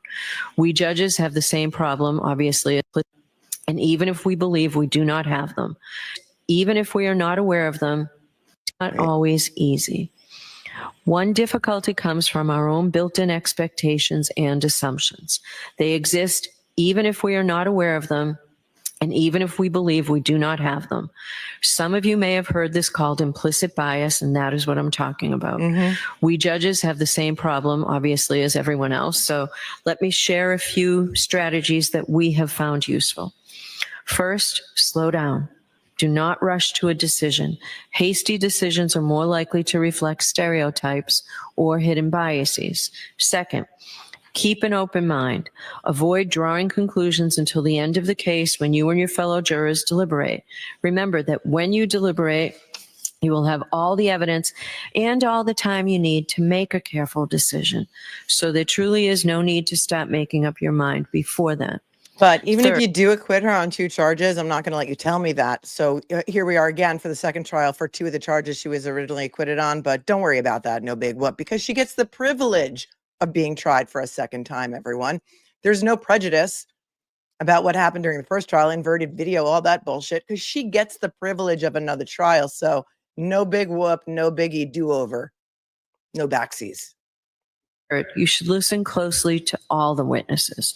That is the best way to ensure that you decide this case based on the evidence and the law instead of on unsupported assumptions. Fourth, as you listen to the testimony about the people involved in this case, consider them as individuals rather than as members of a particular group. Finally, I might ask myself, would I view the evidence differently if the people were from different groups, such as different racial, ethnic, or gender identity groups? At the end of the case, I will remind you of these strategies and ask you to focus on the evidence instead of any unsupported assumptions you may have. All we ask is that you individually and as a group do your best to resolve this case based upon the evidence and law without sympathy, bias, or prejudice to the best of your ability as human beings. But even when you do decide the case, I'm not going to take your verdict because I'm going to give you such confusing instructions that you're not going to understand that you can tell me she's not guilty on 2 of the counts. And then even after the trial, when you come back and try and tell me that, I'm not going to call you in and ask you if it's true because, you know, we just want the conviction. We don't want the truth. Now, I know that some of this may be confusing, and perhaps all of it's confusing at this early stage of the case. You'll certainly be in a better position to understand this at the end of the case when you've heard all the evidence and I can explain the law in detail. So don't be worried if you didn't catch everything I've said. Why am I telling you these things now? Because we need to know if you are able to follow the law in this case. You don't necessarily have to agree with the law, but all the jurors will have to apply the law as I describe it. So for jury selection, it's important to know if any of you might have doubts whether you can accept and follow these legal rules. So I'm going to ask you questions in a few minutes. So if your answer is yes to any of my questions, please raise your hand. Before we begin, though, I understand that sometimes jurors do not fill out the juror questionnaires completely, that sometimes we are in a rush to send them in, or sometimes we don't think that our situation applies to the question that is asked.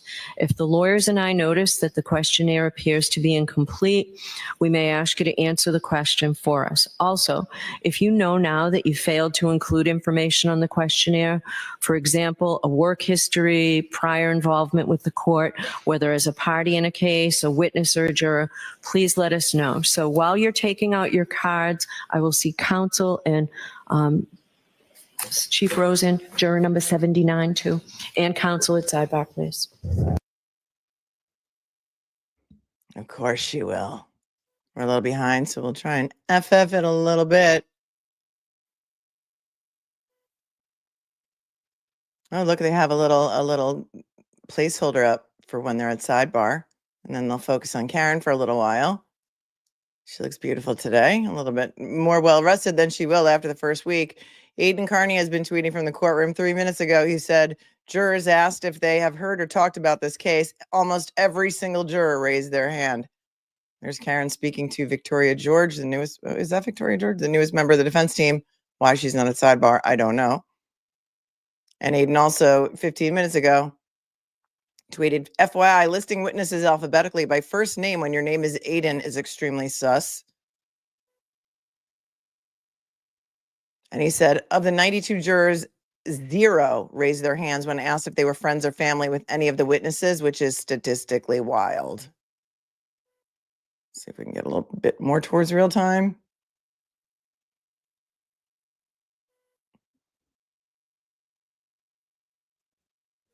So now I have questions that I'm going to ask you, and the court offer patient. So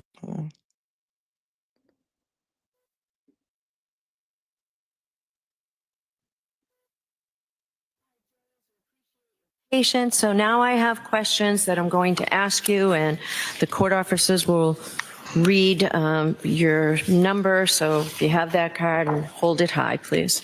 Do any of you folks or a close personal friend or family member know, or have you had any prior dealings with any of the witnesses whose names I've read?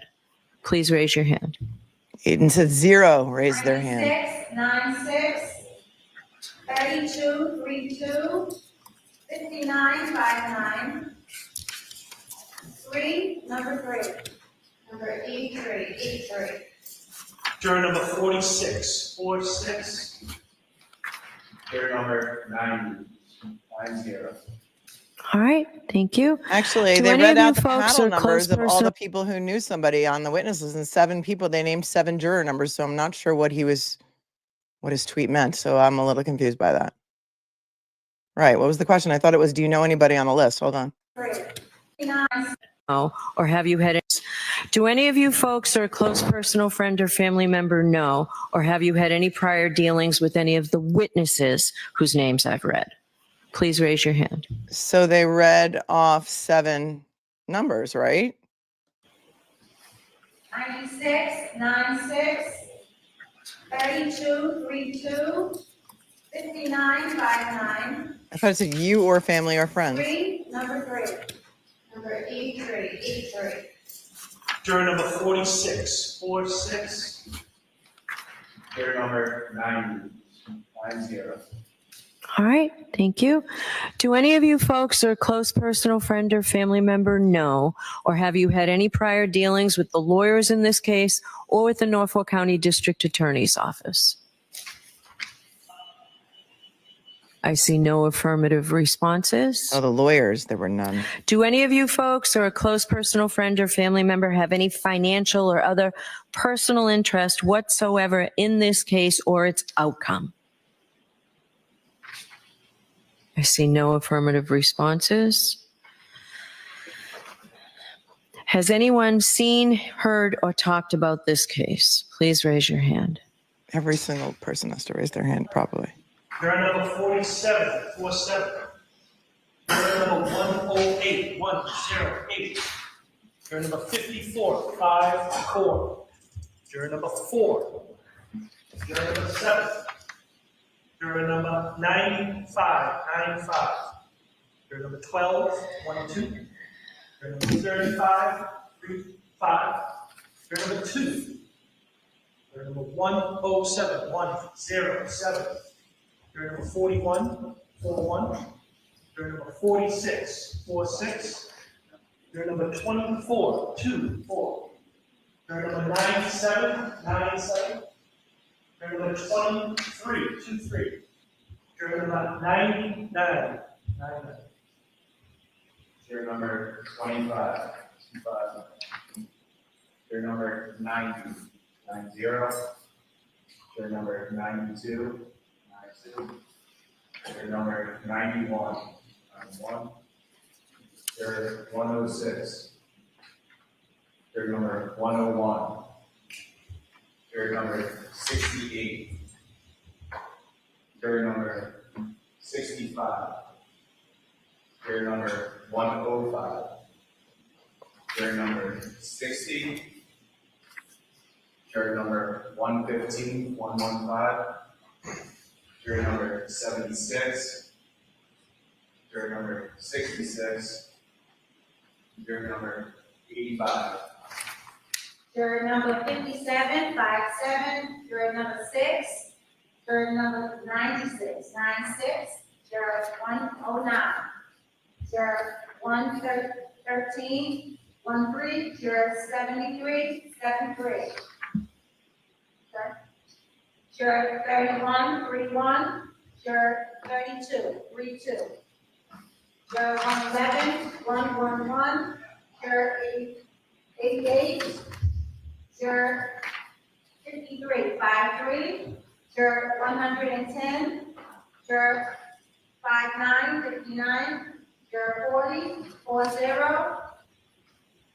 juror 94, 94, juror 3, juror 86, 86, and juror 62, 62, juror 84, 84, juror 112, 112, juror 64, 64, juror 82, 82, juror 19, 19, juror 77, juror 17, 17.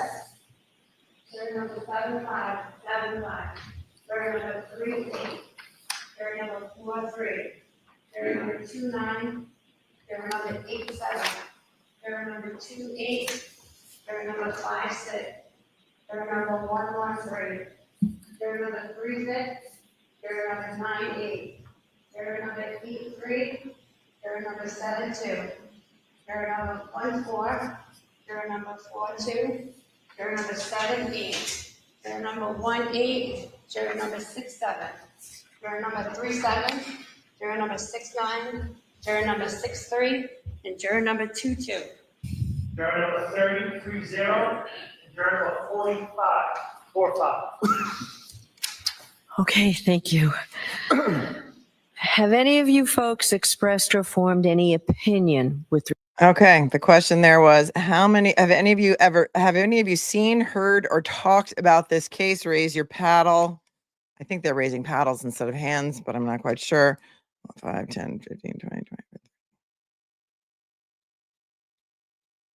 78 raised their hands. There are 92 in the courtroom today. 78 out of 92. And like Lori Marie, I'd feel more concerned about a potential juror who hasn't heard about the case. Next question. With respect to this case, have any of you folks expressed or formed any opinion with respect to this case? If so, please raise your hand. Juror number 108, 108. Juror number 7. Juror number 95, 95. Juror number 107, 107. Juror number 2. Juror number 35, 35. Juror number 8. Juror number 97, 97. Juror number 90, 90. Juror number 91. Juror 106. Juror 101. Juror 105. Juror 60. Juror 115, 115. Juror number 66. And juror number 85. Juror 109, juror 73, 73, juror 86, juror number 3, juror 94, juror 40, juror 59, juror 53, juror 84, juror 112, 112, juror 64, juror 82, juror 77, juror 17, 17. Juror number 75, juror number 43, juror number 29, juror number 28, juror number 113, juror number 36, juror number 18, juror number 37, and juror number 22. All right, thank you. Are any of you folks aware? I find that hard to believe, but the question was, how many of you have formed or expressed an opinion regarding this case? Only 40 people raised their hands out of what I think is a 92-person panel. Of any bias or prejudice that you may have in review? All right, hang on. All right, thank you. Are any of you folks aware of any bias or prejudice that you may have in regard to this case or in favor of or against either of the parties? If you believe that you might have a bias, please raise your hand.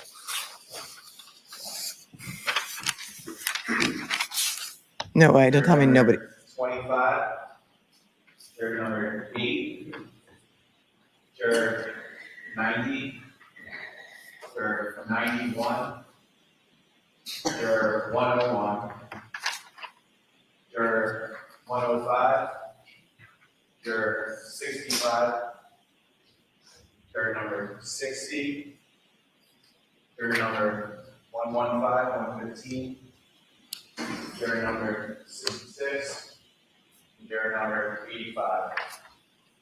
Juror number 17, juror number 38, juror number 36, juror number 37, juror number 3. All right, thank you. Do any of you folks? And those are the people who are telling the truth.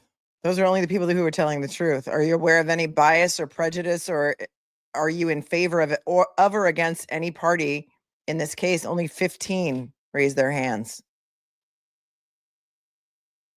Have any difficulty hearing or any problem with understanding the English language any physical or mental condition, or any religious or philosophical beliefs that would interfere with your ability to hear the evidence in this case, to understand the evidence, to concentrate during the trial, or to deliberate for the purpose of reaching a verdict? If so, please raise your hand. Juror number 95. Juror number 8. Juror 101. Juror number 65. Juror 105. Juror number 13, juror 31. Juror 75, juror 36, juror 98. Juror number 30. Okay. Would any of you folks have any difficulty following the concepts that I've described? First, that the burden of proof rests entirely with the Commonwealth. Second, that that burden of proof is proof beyond a reasonable doubt and to a moral certainty. And third, that the defendant has absolutely no burden. She's presumed to be innocent unless and until the jury determines that the Commonwealth has proved its case beyond a reasonable doubt. Is there anyone who would have difficulty following those very important constitutional concepts? Juror number 58. Juror number 8. Okay. Only 2. Now, I can tell you folks that after every jury trial, I talk to jurors, and they often tell me not only that their jury experience was an interesting one, but a rewarding one. I do understand, though, that for a few of you, however, service in this jury may be a substantial hardship, and let me explain what I mean by that. What about when after the trial's over, you come in to talk to them about their experience and they tell you, but wait a second, we acquitted her of count 1 and 3. Why aren't you asking us that? What about that? Do you actually really talk to the jurors and ask them anything? Because that would have been the time when they would have been able to talk to you about it outside the presence of the foreman, who didn't really want to seem to bring that question to you. So inquiring minds want to know, asking for a friend. It's something more than mere inconvenience, because every civic duty we have causes us to be inconvenienced. It's far more extraordinary. It's something that would justify your being excused and a fellow juror having to serve in your place. I do understand, though, that it may be a substantial hardship. So if anyone has a substantial hardship, and what I typically mean by this is you have airline tickets or surgery scheduled during the course of this trial. But bearing in mind that this case may take 6 to 8 weeks to try according to the schedule that I've described, and keep in mind that I'll only excuse those who have a substantial hardship. If you think you are in that group, please raise your hand. Juror number 97. Juror number 47. Juror 108. Juror number 8. Juror number 50. Juror number 7. Juror number 23. Juror number 24. Juror number 90. Juror number 91. 106. 101. 34, 105, 70, 80, 60. Juror 6, juror 109, 13, 31, 32, 88, 53, 110, juror 3, 112, 64, 82, 17, 17. Juror number 43, juror number 42, juror number 69, and juror number 63. Juror number 62, 62. Juror number 41. All right. So in a few minutes, I'm going to leave the bench to give you a chance to fill out the supplemental questionnaires that we have. I ask that you not talk to anyone around you or share with any other prospective juror or anyone any questions or comments or concerns that you may have about jury duty, either generally or in this particular case. if you should have any questions or concerns, you can raise that when you come back to talk to me. So we appreciate your patience. We understand that this will take a while, but I will recess now for you to do that. All right, thank you. All rise for the court.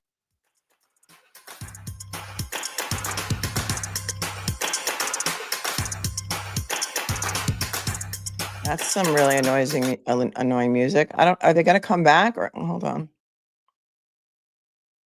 Or are the cameras off now until openings? Yeah, it seems like that's it.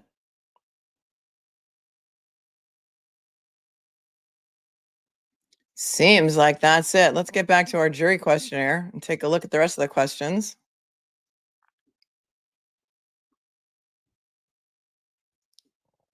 And see if anybody has any questions. This is the final jury questionnaire. And then I want to also show you the motion in limine that was filed yesterday to exclude Garrett Wing, the dog bite expert. The Commonwealth filed that around the end of day. If you recall, they had been required to provide some additional information on Garrett Wing, and they provided his curriculum vitae and his report. And then yesterday, Commonwealth, in true fashion, filed a motion to, Darren Wing, whatever she called him, to preclude his testimony. Just to recap, potential jurors were asked to raise their paddles or raise their hand if they had any problem with any of the concepts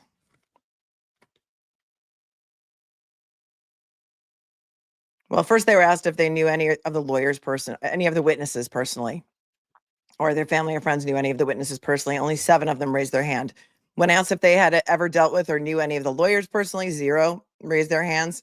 When they were asked if anybody had seen, heard, or talked about the case, we had 78 raise their hands out of 92. If anybody had formed or expressed an opinion regarding the case, 40 raised their hands. If any of them were aware of any bias or prejudice for or in favor or against any party, only 15 raised their hands about bias. When asked about a disability to either understand or, I can't read my own handwriting, understand or concentrate, only 8 people raised their hand. And then when asked if they would have any difficulty with the concepts of beyond a reasonable doubt, that the defense has no burden, only 2 people raised their hands. Then when asked if they had any hardships, such as airline tickets, I think, or surgery scheduled, 32 people raised their hands. What will happen next, likely, is they will call up individually anyone. Probably they'll go with the hardships first and let each one of those 32 people come up to sidebar and talk about what their hardship is. She'll decide whether or not they can be released for cause based on what the hardship is. And after that, they will probably look at the people with bias and bring them up one at a time and determine whether or not they think that they can be fair. Or maybe they'll first bring up the people who are under a disability to hear or understand or, concentrate, because those will be the easiest to get rid of for cause. And then she pointed out that each side will get 16 peremptory challenges where they don't have to show cause to dismiss a juror just based on anything, a feeling. They can dismiss 16 each. They get 16 peremptories. Going back to the jury questionnaire, number 14. Do you have any strong personal beliefs, or have you been exposed to any strong personal beliefs from friends and relatives about operating a motor vehicle under the influence of alcohol? Have you ever been involved in a group organization, participated in a march, demonstration, campaign, or donated money on behalf of an organization or cause that was against drunk driving under the influence of alcohol, such as SAD, Students Against Drunk Driving, or MAD, Mothers Against Drunk Driving? Has anyone close to you ever been involved in an incident involving drinking and driving? If so, would that experience prevent you from being a fair and impartial juror in this case? 17, have you or anyone close to you been involved or witnessed a motor vehicle crash? 18, is there anything about crash reconstruction testimony that would make it difficult for you to be fair or impartial in this case? 19, have you or any family member or close friend been involved in a domestic violence relationship that featured physical, mental, and or verbal abuse? 20, have you ever been victim of a violent crime? 21, during trial, you will hear testimony about medical treatment, death, and review graphic autopsy photos. Will that affect your ability to participate and be a fair and impartial juror? 22, do you believe Karen Reed should have to prove her innocence? 23, if the defendant doesn't testify, do you think she is probably guilty or hiding something? 24, do you know or recognize anyone you have seen today in the courthouse or in the jury pool? 25, would your answers to any of the above questions be embarrassing or damaging if disclosed publicly, or would disclosure infringe on your privacy? I believe they will also call up anybody who answers yes to that question. 26, do you have any concerns about your personal privacy due to the presence of video cameras in the courtroom and or the highly publicized nature of the case? And then this looks like the supplemental questionnaire. 1, do you have any knowledge of this case gained from any source? Yes or no? Number 2, what is your source of knowledge? Check any of the following boxes, I suppose, 1 or more.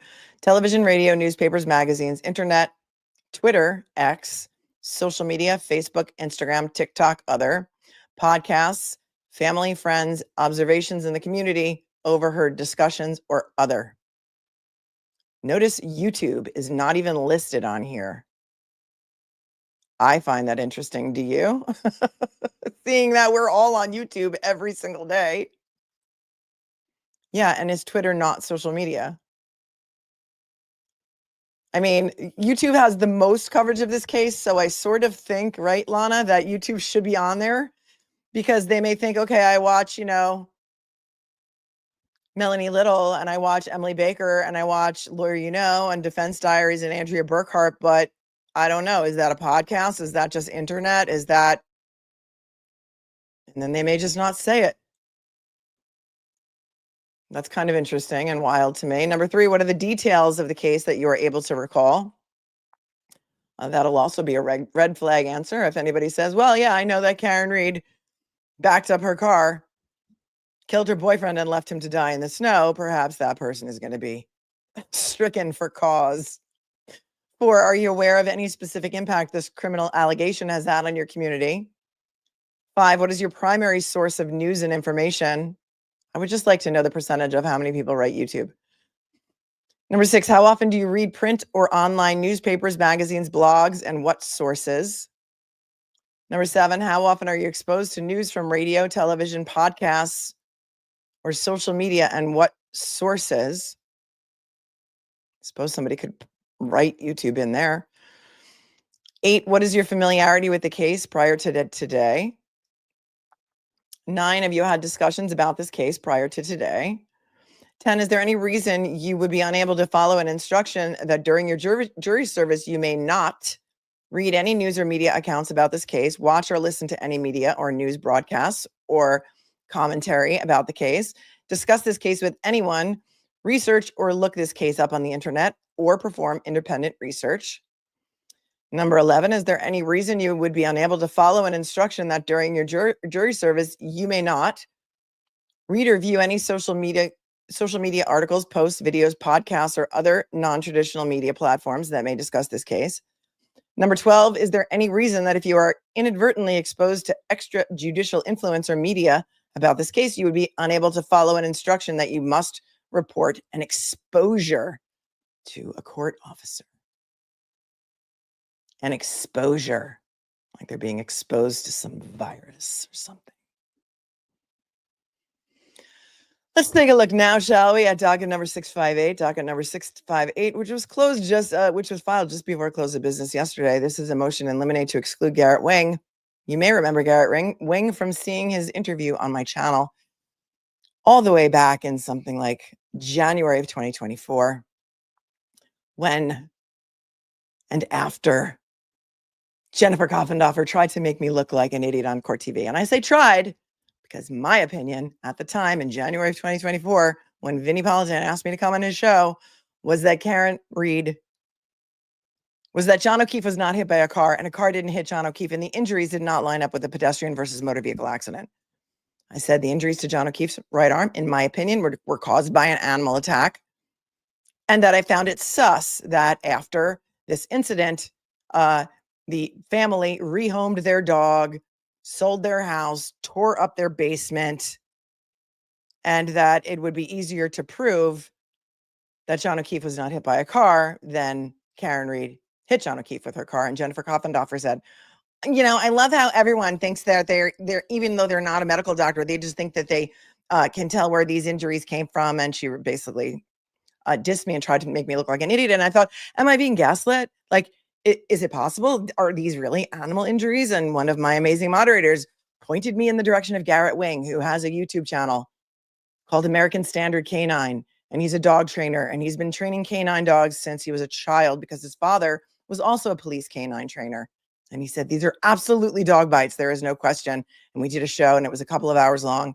And you can find it on my channel. And now the defense has called him as an expert to testify in favor of the defense because Judge Cannoni has allowed James Crosby to testify on behalf of the prosecution, even though during the first trial, she made a ruling that no witness or expert would be able to testify or opine about the cause of injuries to John O'Keefe unless they were a medical doctor.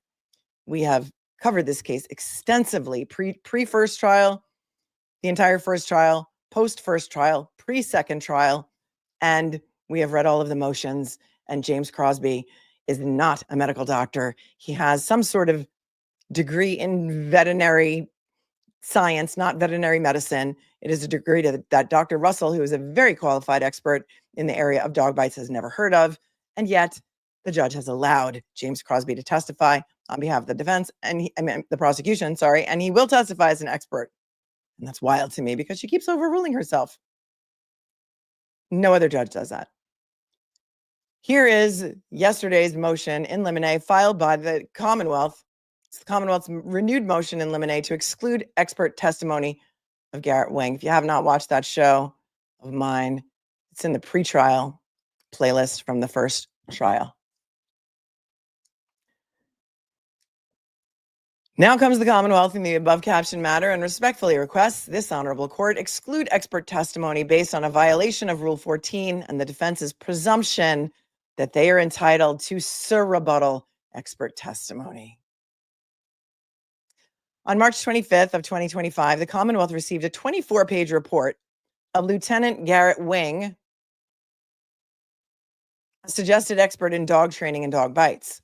The defense proffers Mr. Wing as a rebuttal witness to the Commonwealth's expert, Dr. James Crosby, claiming that Dr. Crosby's conclusions are flawed and incomplete. However, as previously disclosed to the court and defense, the Commonwealth does not intend to call Dr. Crosby in its case in chief. The Commonwealth intends to offer Dr. Crosby only if necessary to rebut the testimony of Dr. Marie Russell.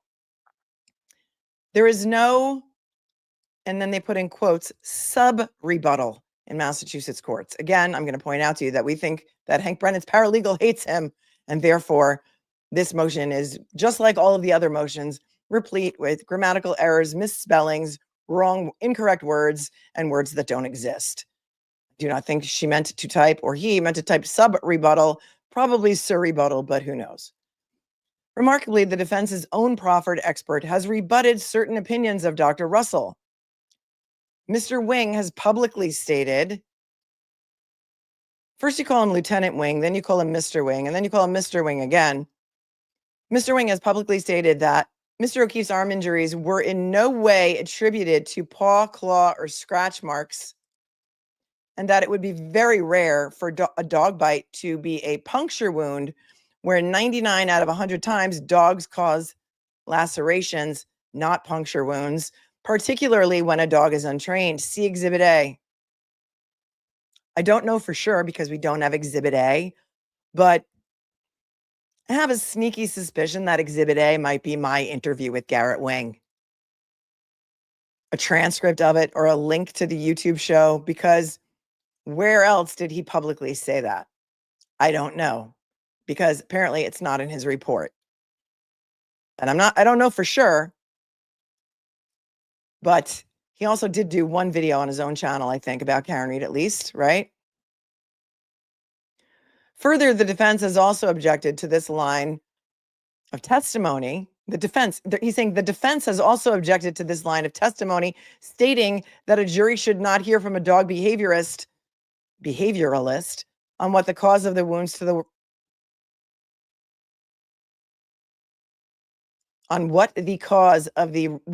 the right arm of the decedent. Yes, that is not a complete sentence, so I'm going to read it again. Further, the defense has also objected to this line of testimony, stating that a jury should not hear from a dog behavioralist on what the cause of the wounds to the right arm of the decedent, period, end quote. See Exhibit B in the transcript. Yeah, I just want to point out that that was before the judge agreed to let James Crosby in.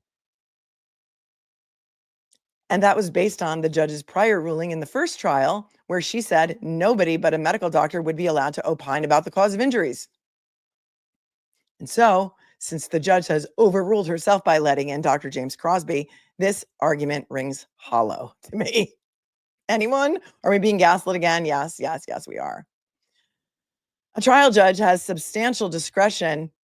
So what he's saying here is basically, Mr. Alessi said in his argument that a dog behavioralist should not be allowed to testify. That was in the motion to exclude Crosby. And because he said that, and we're going to get an expert that's a dog behavioralist, but because he said that, he shouldn't be allowed to have one, or they shouldn't be allowed to have one. Wow. A trial judge has substantial discretion in determining whether to allow the presentation of rebuttal evidence. Drake v. Goodman. Under the Massachusetts Rules of Evidence, the trial judge generally has discretion to permit the introduction of rebuttal evidence. However, there is no absolute right to present rebuttal evidence that only supports a party's affirmative case. Okay, well, you're the one who wants to maybe put on a rebuttal case, so I guess those rules apply to you. If permitted by the court, the Commonwealth's intention to call Dr. Crosby, if permitted by the court. Okay, so now you think she's going to change her mind and say, no, you can't have a rebuttal? The Commonwealth's intention to call Dr. Crosby would be a legitimate and appropriate response to the defense's case and relevant to rebut the defense's claim that the victim's injuries were sustained by a, quote, dog attack. Citing some cases, and they quote, rebuttal is legitimate when it responds to the opponent's case. At any rate, the judge, as the controller of the trial, has a nearly unreversible discretion to allow it. In another case, Commonwealth v. Roberts, which states Commonwealth's rebuttal evidence relevant to rebut defense witnesses' testimony about suspects' whereabouts. The defense's position that they would be entitled to call Dr. Wing, okay, now they call him Dr. Wing, Lieutenant Wing, Mr. Wing, Dr. Wing. He's not a doctor. Again, the paralegal hates him. To rebut the Commonwealth's rebuttal, and also nobody proofreads in that office, apparently. This is what you get for 250 grand, Massachusetts, Norfolk County, at $2.50 an hour. The defense's position that they would then be entitled to call Dr. Wing to rebut the Commonwealth's rebuttal is unfounded and not appropriate under Massachusetts law. Right, kindergarten cop says, I didn't realize a dog trainer is the same as a dog behavioralist, right? It's not. You're being gaslit. The defense may not present one theory of causation in her case in chief, and as a matter of right, present a different theory of causation in rebuttal. Well, I don't think that's what she's doing. Both Dr. Russell and Garrett Wing are going to testify that John O'Keefe was attacked by a dog. Nor may the defense offer evidence that merely supports her own claims in rebuttal, especially when the defense is aware of this proffered opinion prior to trial and could present it as part of her case in chief. Well, can anybody point me in any direction of any buddy or any attorney who's ever stated in court or in papers that Garrett Wing is only going to be called in rebuttal? Because he absolutely could be called in their case in chief, because they are entitled to more than one expert on an opinion. For example, the Commonwealth has at least 2 experts who are going to come in and talk about how 227 Haas long to die in cold Google search did not occur. I would submit to you and to the court and to the worldwide audience that Karen Read, in the interest of a fair trial and under her constitutional rights of the United States of America, is entitled to present more than one opinion with regard to the dog bites to John O'Keefe's right arm. Has anybody seen any papers where they said it was only going to be on surrebuttal? They said he was retained to rebut Dr. Crosby, but I don't know if that implies surrebuttal. I don't think it does. I mean, Hank can't use it as a shield and a sword and say, well, we're only going to call Crosby in rebuttal if Dr. Russell opens the door. Well, we know that Dr. Russell, we know exactly what she's going to testify to. So you can't use that as a shield and a sword and say, we're only going to call him in rebuttal, but then, by the way, you don't get to have a surrebuttal, so you can't call Garrett Wing at all. Right, Gray Space? I don't think that makes sense. And I think they would call him in their case in chief. Lay it on thick. Conclusion: for the aforementioned reasons, the Commonwealth's motion to exclude expert testimony should be allowed, as the defense is not entitled to surrebuttal testimony, especially where the proffered opinion of Mr. Wing, it's back to Mr. now, is solely to support the defense's own claims in its case in chief. Well, that's why he would be called in her case in chief. Since the judge has already ruled that it doesn't need to be a medical expert because, you know, James Crosby, they should certainly be allowed to use Garrett Wing. And notice that there is nothing in this motion that says Garrett Wing is not qualified to testify. Garrett Wing has no methodology. Garrett Wing is not an expert. Nothing substantive in this motion other than mommy, mommy, wah, wah, wah. They don't get a surrebuttal, therefore you should exclude him. There's nothing, there's no legal reasoning here. There's no actual meat on this bone of a very thinly veiled motion. Right? No problems with methodology, no problems with expertise, no problems with his qualifications, no problems that maybe he hasn't testified before as an expert, which I don't even know the answer to that. No case law. No. Oh, yeah, no, there's some case law. There's some cases in there. They did cite some cases, but nothing about his qualifications or his ability to testify as an expert. So they must not object to that, right? It's just that they shouldn't get a surrebuttal. XOXO, Michael Marcy, Hank Brennan, Adam Lally, and Laura McLaughlin. Let's go to the chat for questions. Reed's bite is bigger than Chloe's. Thanks for your super chat. Says don't forget about White Claw Wednesdays.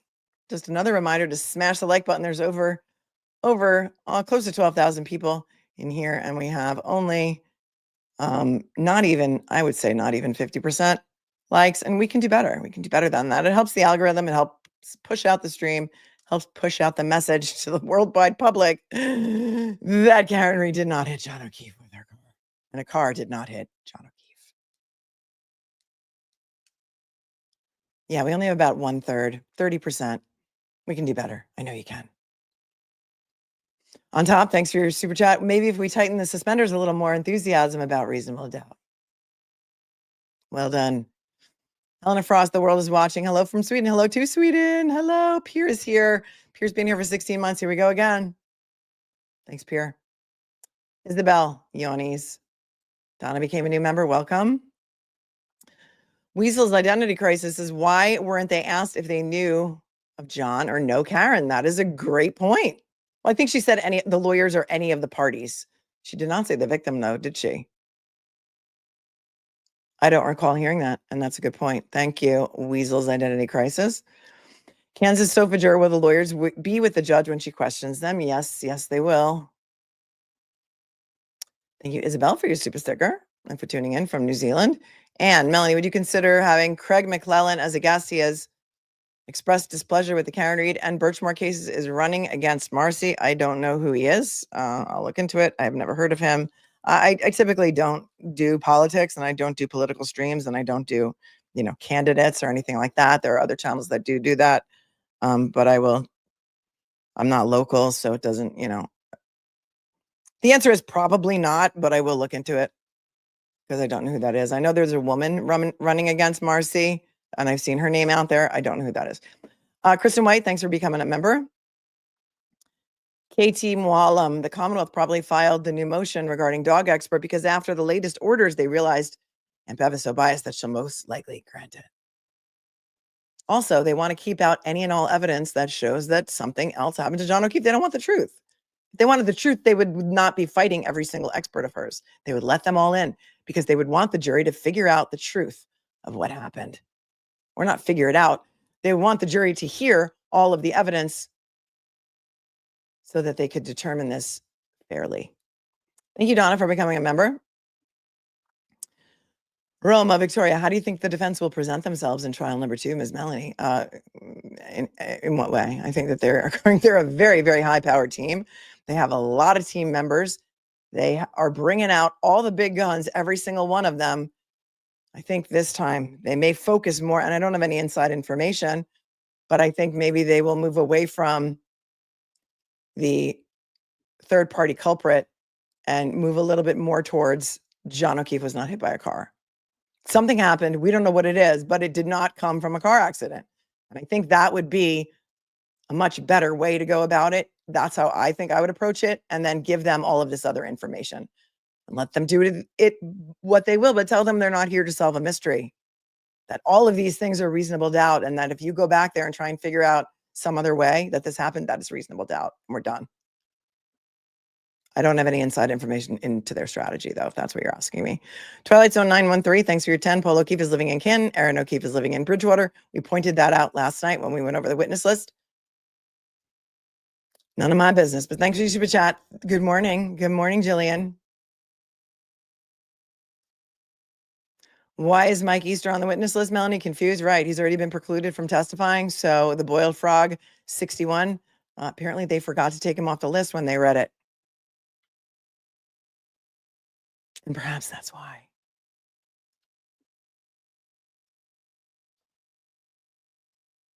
It seems to me that that is all that they are going to broadcast today. Thank you, Gail, for the Venmo. Appreciate you very much. Thank you, Kathleen. Says Free Karen Reed. Thanks for being here. You explain it as a professional. Love you. Oh, I love you too. Sarah, thank you for your Venmo. Just want to tell you.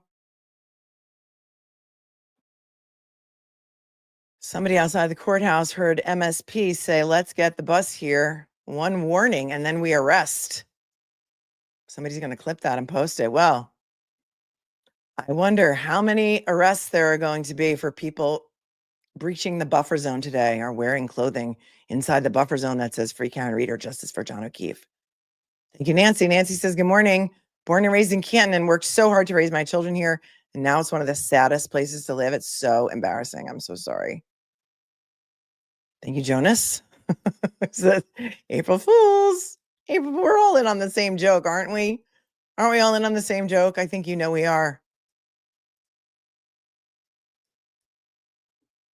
Well, I think that's all for today. The next thing that we're going to do is we're going to pivot and we are going to go back to our live coverage of the Dr. Turk trial. This is happening in the same courtroom, in the same courthouse as Karen Reed, in the courtroom right next door, involving a really good judge in Norfolk County. And it's also involving many of the same players as in the Karen Reed case, including Trooper Michael Proctor, Trooper Fanning, Tully, Garino, Kakowski.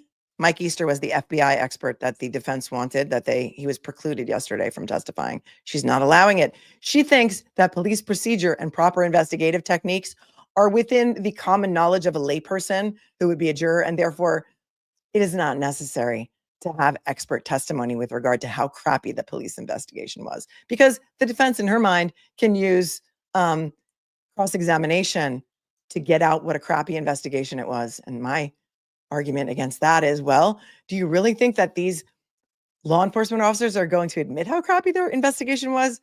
Because I don't really think so. Apparently they don't know proper police procedure, or they would not have collected blood samples in solo cups, put them in a Stop and Shop bag, and then left them in the Sally Port with the alleged murder weapon, aka Karen Reed's Lexus. They also might have put a crime scene tape, logged in the evidence, had chains of custody and metadata on all of their evidence, and yet they don't seem to know. So I don't quite know how cross-examination is a remedy for that, but the judge does.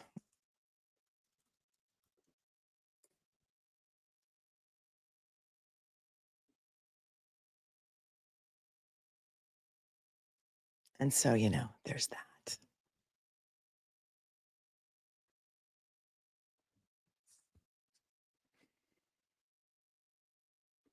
On top, thanks for your super sticker. Reed's bite is bigger than Chloe. Says Tom CPU was aggressively threatened with arrest by MSP in front of the courthouse if he didn't go into the buffer zone. Aiden went into the courthouse.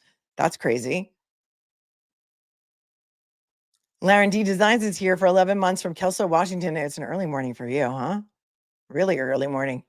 Thank you, Link 2019, for your super sticker. Thanks, Miss Kitten Cakes, for your 10. Love watching Melanie break the circus down for us. This is wild. Oh, yeah, it is. Thank you, Beth, for your 20. Says, thank you, me, for my coverage. You're amazing. No, you're amazing. You're amazing.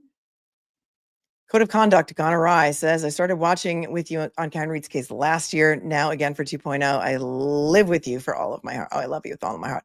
I love you with all of my heart. That is Clemenza's meatball scene from The Godfather. If you know, you know. Amy's Positive Pathways saw him with Bob Motta. He seemed to see the doubt. I was talking about the gentleman we watched on Court TV earlier, whose name escapes me at this moment. Kevin says, I'm here because I support Karen Reed, and I appreciate you, Melanie. Oh, I appreciate you too, Kevin. Thank you for your 5. Twilight Zone 913, aren't more coming in tomorrow? Yes, more jurors will come in tomorrow. I had a patient cancel her appointment for tomorrow due to being called for jury duty in Dedham. Interesting, Twilight Zone 913. Thank you for your 10. Jules says, I've been called twice and sat once. I'm 31. Oh, wow. You've already been on jury. Bruni Saint, thanks for tuning in from Australia. I would like to hear a potential jury member say that they don't want to be part of such a corrupt court case. Would they be in trouble for that? That'll be something that'll be talked about sidebar. And no, they wouldn't be in trouble at all. They would likely be dismissed for cause, but they are certainly entitled to their opinions. There's nothing wrong with expressing that opinion. Tracy says, I was called and dismissed. I was 7 months pregnant and they didn't want to stop so I could pee every 10 minutes. That happens. Tracy Walker, thank you for gifting 5 memberships and to those randomly gifted. Welcome. Welcome to the jungle. Thanks, Tracy. Scott says, I love your perspective of this trial. Thank you. No, thank you for watching, because otherwise I'd be here screaming at the television by myself. Kylie, do we know, is Craig coming back? I heard he was coming back. I did not see him in the courtroom. That is Craig Bates, the man of the tiny desk. And so I hope he's coming back. Holly Johnson, my brother was killed by a drunk driver in 1980. He just turned 19. It's traumatic for my family. It does not impact my belief that Karen Reed is innocent. I do not drink. I drive others home. I'm so sorry, Holly. Thank you for your super chat. Tyrant, my grandma was killed by a drunk driver. I have a big bias against drunk driving, especially in the era of Uber and Lyft. But Karen Reed wasn't hit by a car. Science is science. Thank you. Holly Johnson said there were no laws against drunk driving in 1980. That's hard. I remember. That's when Mothers Against Drunk Driving kind of started in the 80s, right? And that's when it started. And I remember that because Jones Beach, which is a big concert venue here on Long Island, stopped serving beer when Mothers Against Drunk Driving became what it became. And they just stopped serving beer because it was a state facility, or any booze at all. KOB, thank you. Says, love the hat. All the brain power for Karen. Love it. Free Karen Reed. Thank you, KOB. Jan says, John O'Keefe was not hit by a car and a car did not hit John O'Keefe. Stop this sham. Love you, Melanie. Love you too, Jan. Love you. Terry wanted to know, how do all these people are just able to take off 10 weeks of work? Many of them, I think, are retired. And I think, what did you guys say? After 3 days, they have to be paid by their employer for 3 days. And after that, it's $50 a day. So yeah, it's hard. So maybe some of them don't have jobs right now. They're stay-at-home moms, or perhaps they're retired. It's hard. And there were a lot of people that raised their hand about having a hardship, 32 of them out of 92. That may be the thing. I can't take off of work. I need to feed my family. And that's may not be a good enough reason for Judge Canoni. Tara says, thanks, Mel. Behind, sorry. Commonwealth. I haven't been seated, but I get called annually for the past 7 years. You've been called every year for 7 years. I don't know what state you live in, but usually after, so if you're not questioned, they can keep calling you. That's interesting. My head has officially popped off. Thanks for your 5. Said, pop my head back on. Now I will watch this trial through my fingers like the horror movie that it is. Christy, thanks for your super sticker. Heather, not sure why. I just got so emotional when Team Reed introduced themselves, sending good vibes to them. Yeah, we all are. This is because you always pronounce my last name correctly. Oh, Mwalam. Oh, thank you. Thank you. Thank you. I try. I'm glad that I am pronouncing it correctly. I would hate to misname you. Dr. Edward Moskowitz is here. His wife is here. And she says, thank you. We love you. After I heard the excellent dog bite expert, John was mauled by that dog. Thank you so much, Julie Moskowitz. Thank you for your 20. Tammy Tebow is here. Grok on X is pretty cool as AI. I asked yesterday to name trials in Massachusetts where an FBI training expert was needed to prove policies were not followed. 3 cases came up: Karen Reed, Sandra Birchmore, and the Boston bomber case. That's interesting. Thanks, Tammy, for your super chat. Autumn, thanks for your 10. Years ago, I was mauled in the face by a wolf Malamute mix. I personally cannot believe that they're trying to pin the arm marks on a car, and was absolutely flabbergasted at those accusations. Many of you have been attacked by dogs. Many of you saw that some guy recently, I think he was on The Bachelor or The Bachelorette, was mauled by a dog. Many of you have sent me pictures of dog bites. Please don't do that. Please don't do that. Not only can I not unsee them, but I do not open pictures or links that people send me. And some of those things are hard to unsee. And so please do not send me dog bite pictures or any other graphic material or any links or things like that. I do read all emails. I do not get an opportunity to respond to all emails. My email is linked in the show notes below. And I thank each and every one of you for being with me today. Because otherwise I'd be yelling at my television. Any further comments, questions, concerns? Cameras will not go back on until opening statements, and that could be a month from now, although I'm sure there will be no shortage of documents to review. Thank you all for coming here today. I'm going to teleport you over to the Turk trial stream. We're going to start from the beginning of the day today. We're going to cover that live straight through. It's a very interesting case. Rest in peace, Katie McLean. Thank you for keeping it classy today. Mods, I know it's not easy covering this case or any case really in Massachusetts, but you guys are amazing, and that's what makes this channel a great place to hang in the chat, as you guys know.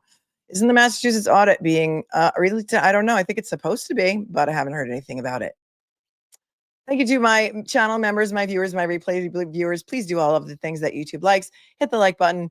Subscribe. It's free. Set your bell to all notifications because you never know when I'm going live, except for right now because I'm teleporting you over, and we're going to start on the Turk trial. So come, if you haven't seen it yet, come take a look for a little while. It's super interesting. The judge is amazing. And it is wild to compare and contrast the difference between Judge Cannoni and Judge Halal. What a difference a judge makes. Only one courtroom away. Stay cool, stay kind, stay classy. Safe travels in 3, 2, 1. Buckle up, buttercups.